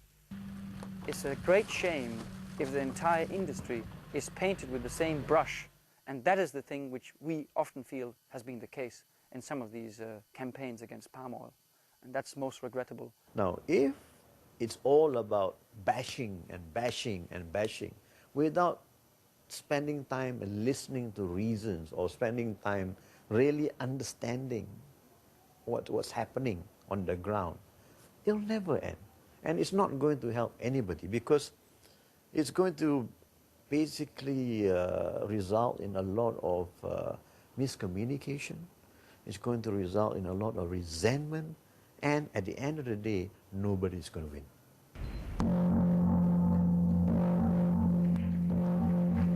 The industry says it's now taken a giant step forward with the creation of a new initiative, the Round Table on Sustainable Palm Oil. It brings together producers, manufacturers, retailers and environmental groups to come up with a definition for sustainable palm oil. This is the first time where you've had a huge multi-stakeholder process with so many different parties involved. They've sat around through dialogue, through consensus, agreed on a set of principles and criteria, which today are the strictest in terms of sustainability known for any agricultural crop in the world. Teams of independent auditors visit palm oil operations. No film of oil on the surface, so that's good. Checking to see whether companies are protecting the environment and looking after the welfare of workers. Malaysia's biggest producer, Sime Darby, point out that they've received praise from some Western environmental experts for the efforts they're making, but they say that they're also aware that in the end, it's the consumer who is king and driving change. Just having the product is not enough now. People now want to know where the products come from. They want to know how the products are made, whether there's been any, unrequired sacrifices, so to speak, in actually producing the products. But not everyone is convinced that the Round Table is successfully curbing bad practices. It's not just greenwashing that you've got, but you've got a fundamentally flawed system because you can only actually deal with the whole concept of getting sustainable palm oil if the companies themselves are sustainable. You can't say patch of ground over here is sustainable and put a little certificate on the product, while at the same time the same company is involved in wholesale destruction of rainforests and peatland clearance somewhere else. That just doesn't make sense. So our demands on the RSPO, the Round Table on Sustainable Palm Oil, are basically, clean up your act. The big companies are looking to do this by improving the efficiency of plantations and therefore relieving pressure on remaining rainforests. However, Western demand for palm oil is likely to continue to grow. That will earn countries like Malaysia more in export earnings, but is also likely to push up prices for people across the developing world who use it as cooking oil. It's a dilemma some in the industry say they're well aware of.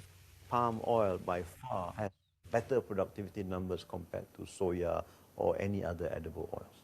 So the world, I think, would be better off using palm oil as an energy source.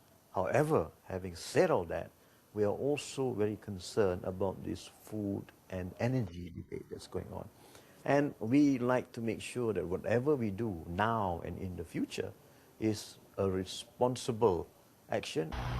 Yet the future is just as likely to be determined by global economics, dictated a long way from Malaysia. Europe has pursued a biofuels target with little regard to the impacts environmentally and socially of what large-scale plantation biofuels does in the communities where biofuels plantations are sited. We Westerners cannot deprive the people in the developing nations from also wanting to improve their livelihood.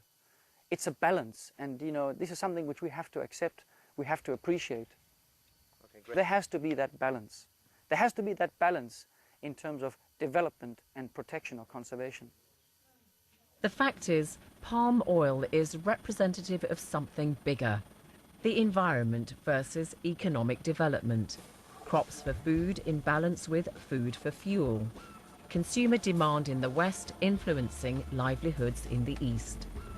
The split between the wealthier countries, the so-called global north, and the developing countries, the global south, it's often portrayed as though The North is more interested in environmental concerns, and the South more interested in development. And I think that's a misnomer. That's not correct. I think we want to see this grain debate go on forever, simply because we only have one Mother Earth. We cannot afford to lose it. For many nations in the developing world, the pressure is often biased towards development rather than sustainability. And now that their economies are more likely to fuel global growth in the next few years, they are more than ever questioning why they should be punished by Western-imposed standards.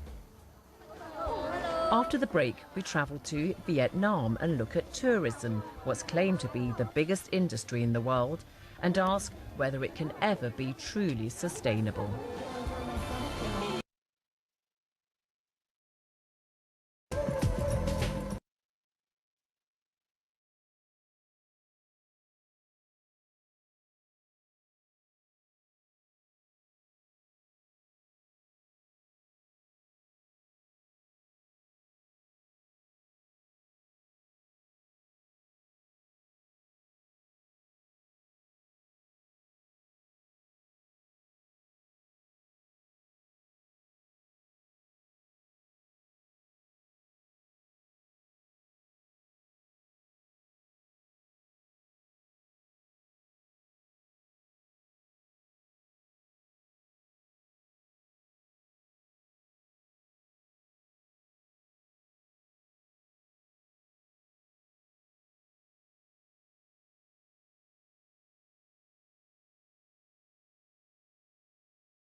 As we saw in part one, the booming palm oil industry in Malaysia and Indonesia is one of the most emotive issues in the sustainable development debate today.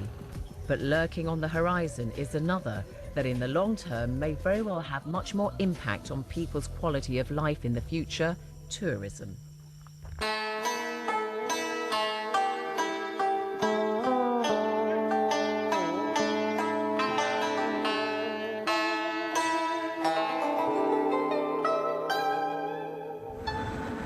Global travel and tourism is now believed to be the world's biggest industry, accounting for nearly $6 trillion of economic activity each year.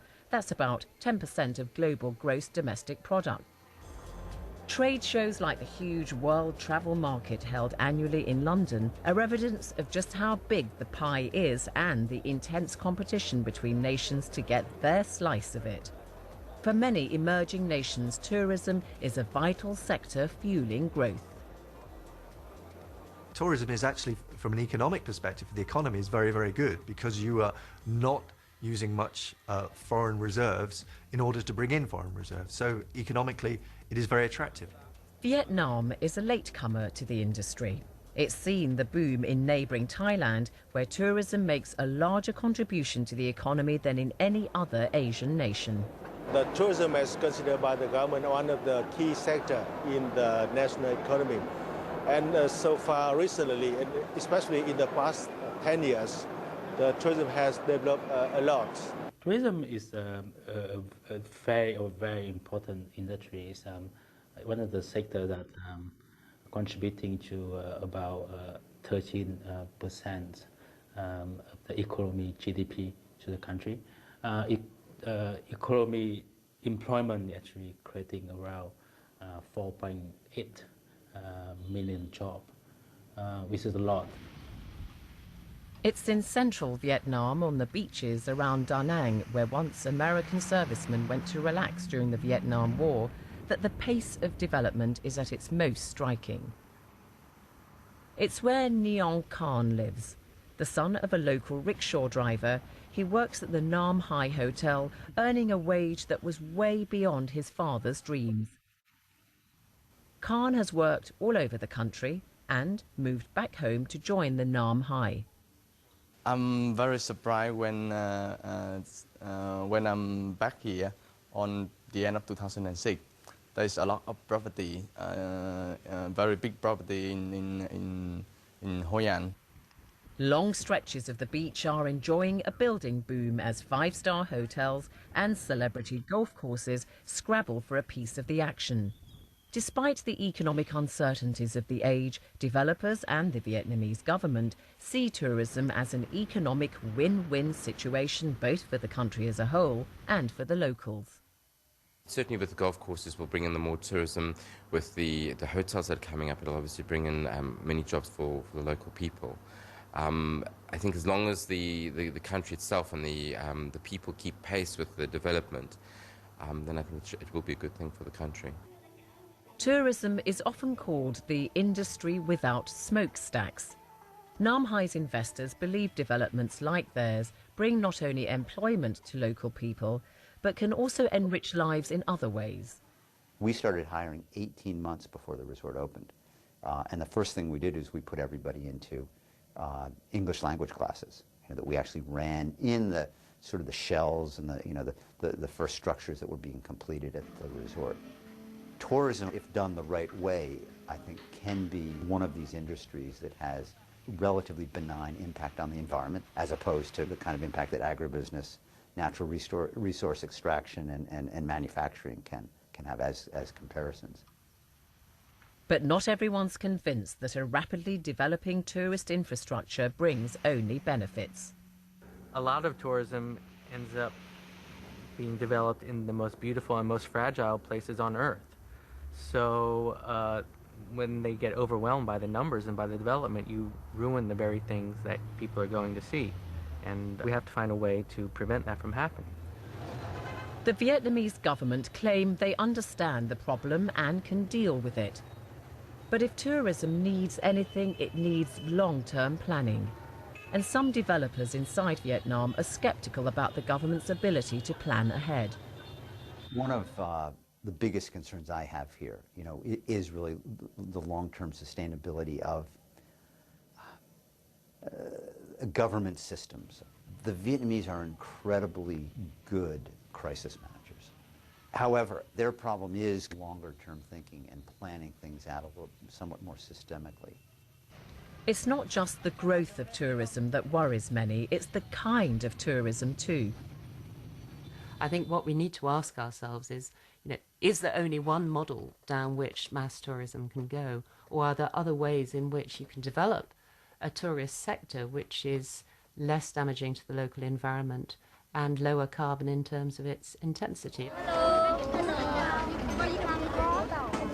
The Red Dao, a minority ethnic group in Vietnam's northern mountains near the small town of Sapa, now rely on tourists to supplement their traditional incomes.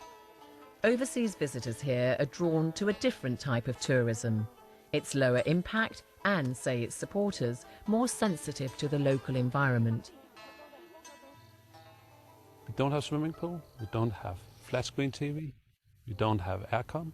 We have decided to take a lot of the luxury things away because it's very rough to maintain. It uses a lot of power and it's not good for the environment. Topaz Lodge was built by hand and features environmental touches like solar thermal heaters and education for tourists about the needs of the local communities. They have never done stone houses like this before because normally they make bamboo huts or bamboo houses. This lodge is one of just a few in the whole country that caters to eco-tourists.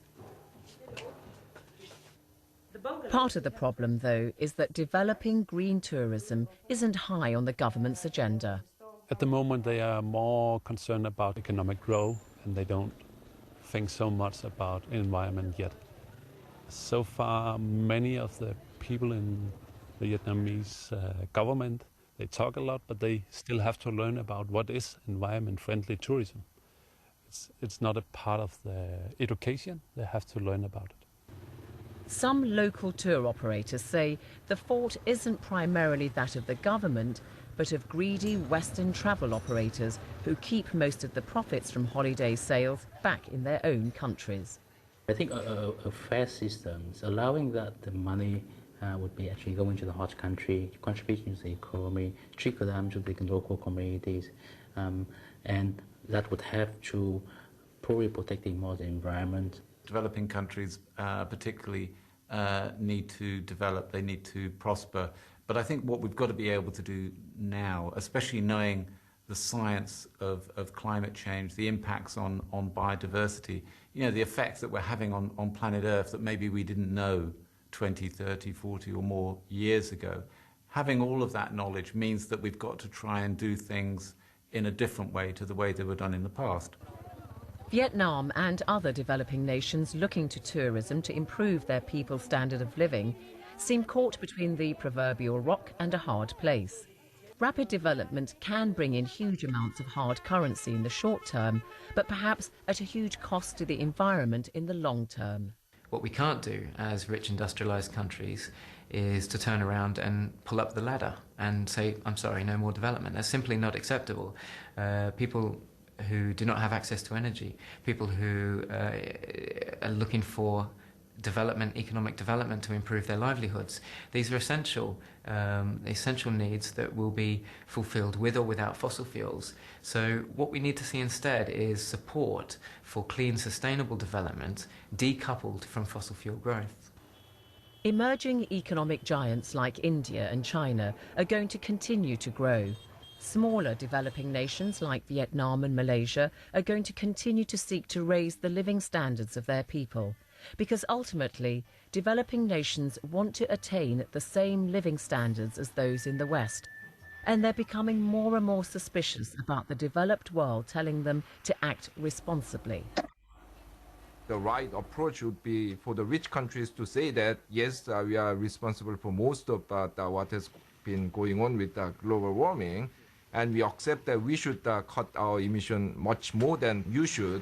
And in that process, the rich countries should also transfer cleaner technology, and also, more importantly, they should invest more money in developing cleaner technologies that the developing countries can afford. There is a historical debt, and we shouldn't be wagging any fingers at the countries of the developing world. That I don't think means that we simply have a sort of hands-off approach. There has to be a constructive engagement with the countries of Asia and the rest of the developing world. Sustainable development has been defined as development that meets the needs of the present without compromising the ability of future generations to meet their own needs. The big question is whether the world can agree on how best to get from here to there.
My apologies. I've been talking to myself.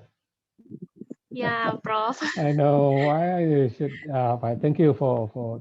I accidentally just muted myself. All Okay, right. So Prof. let me just repeat what I've just said. These two things just now, the two different setting, one in Malaysia and one in Vietnam. One is talking about oil palm industry, how oil palm plantations or industries improve the livelihood of local people in Malaysia. But at the same time, there is a concern from the groups on the impact of oil palm plantations on the environment. Right. So there has been a lot of debates regarding the two sides of the argument, whether oil palm is destroying the environment, clearing of the forest, and so on. And also, on the other hand, it is talking about the economy, the economic development of Malaysia, particularly when it comes to how much oil palm contributes to the economy. Um, and yeah, so a few things that you can or you could hear or you could see from the videos. One regarding the importance of the um, economy, or rather the crops, yeah, oil palm to the livelihood of the people. Yeah, it has changed the life of the people. But the second one is about tourism as an industry, as a way or as an approach to development, taking advantage of the resources, the natural resources they have um, in Vietnam. Yeah, right. So it's a big industry actually, much bigger than what we have in Malaysia in terms of its contribution to the national economy. Yeah? So as I said, I was trying to say that I visited Vietnam in December 2019, just a month before the outbreak of COVID-19 in Malaysia. All right, so actually on the plane back from Vietnam, we have the plane was sanitized, yeah, but we didn't really know what was happening. There was no news until we came back to Malaysia, and then a week after that, the announcement that there was an outbreak of COVID-19. So, but anyway, Vietnam was not affected. Yeah, there was no case in Vietnam during that time. So we were safe. Anyway, so Vietnam tourism. Yeah, so we were there just to on tour package. So we're visiting all these places, all the destinations and all that. So anyway, it has contributed a lot to the country in terms of GDP. So one of the things about tourism is that, as one of the commentator put now, that it does not necessarily use foreign resources, yeah, or foreign exchange. So but it can bring in foreign exchange, yeah, to the country. In other words, bringing in money from foreign countries to their country, but doesn't need that much of investment in terms of foreign exchange. And so it's one of the key sectors in national economy. And one of the ways it provide or it contributes to economy is it provide employment opportunities. Yeah? There's a lot of people involved in this industry. Yeah, in Vietnam. Okay, so of course there is also concern about the impact of tourism on the environment, uh, environment per se, physically, and also on the people, especially the indigenous people who happens to be or becomes part of the tourism attraction in terms of their culture and all that. Okay, so yeah, so there is a need to find a solution, a win-win situation, whereby the industry and also the government um, come up with a win-win situation. The local people benefit at the same time. The industry also benefits from it lah. So those, I'm not, in other words, industry player tadi. Yeah. So there are some positive impact. The tourism itself actually contribute to the conservation of the environment. That's one, yeah. But at the same time, there is also concern about the destruction of the environment if there is if the number of tourists exceeded the carrying capacity uh, of the place. Yeah. So that is manageable. Yeah. What they can do is actually to manage the number of tourists going there at any particular time. Yeah. But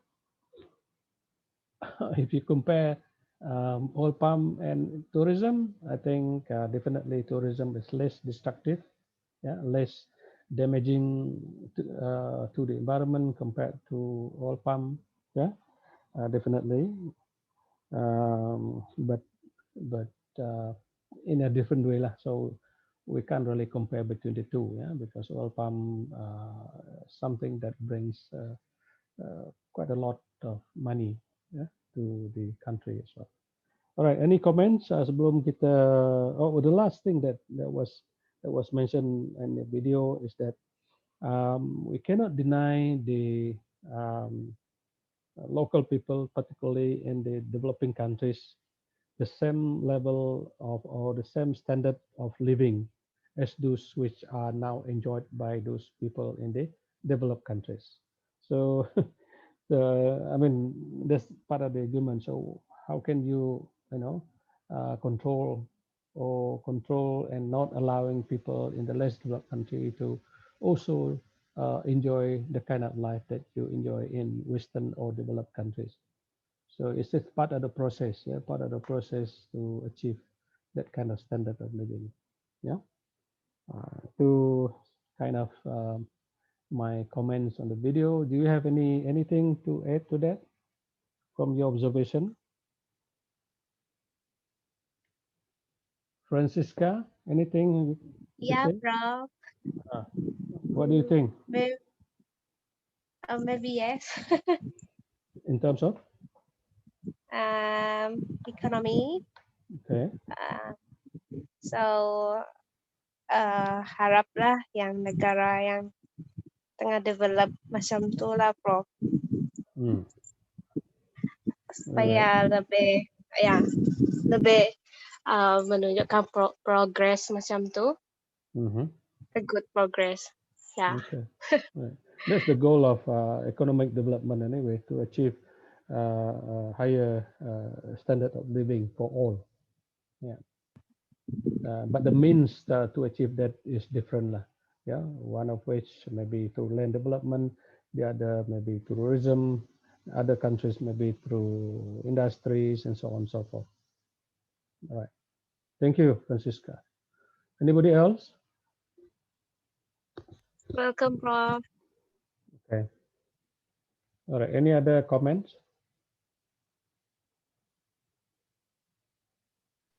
No, Dokter.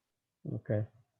Alright, kalau tak ada, hari ini the first day of Ramadan, and actually office hours ends at 4:30, but as usual I have classes beyond 5 o'clock anyway.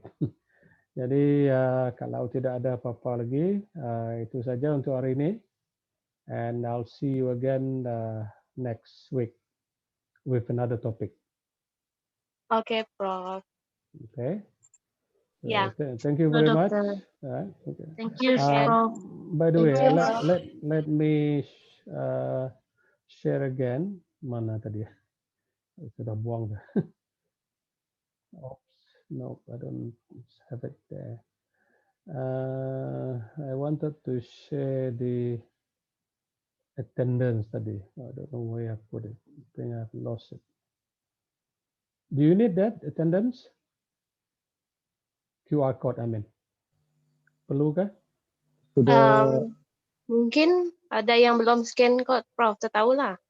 Ada yang nak scan ke ataupun semua sudah scan? Iya, Dokter. Saya Ada nak dalam scan. grup, Dokter. Bro. Ada yang nak scan juga. Ya. Ada yang nak scan, Dokter. Dalam grup WhatsApp. Anybody who wants to scan? No. Tak ada lah. Okay. Tak perlulah, nanti kalau dah ada dekat WhatsApp group tu, okay. I'll take note of that. Okay? Okay, Prof. Yeah. Thank you. I'll see you again next week, yeah? Yeah. Okay. Okay, bye, Doctor. Bye. Bye. Stay safe, Prof. All right.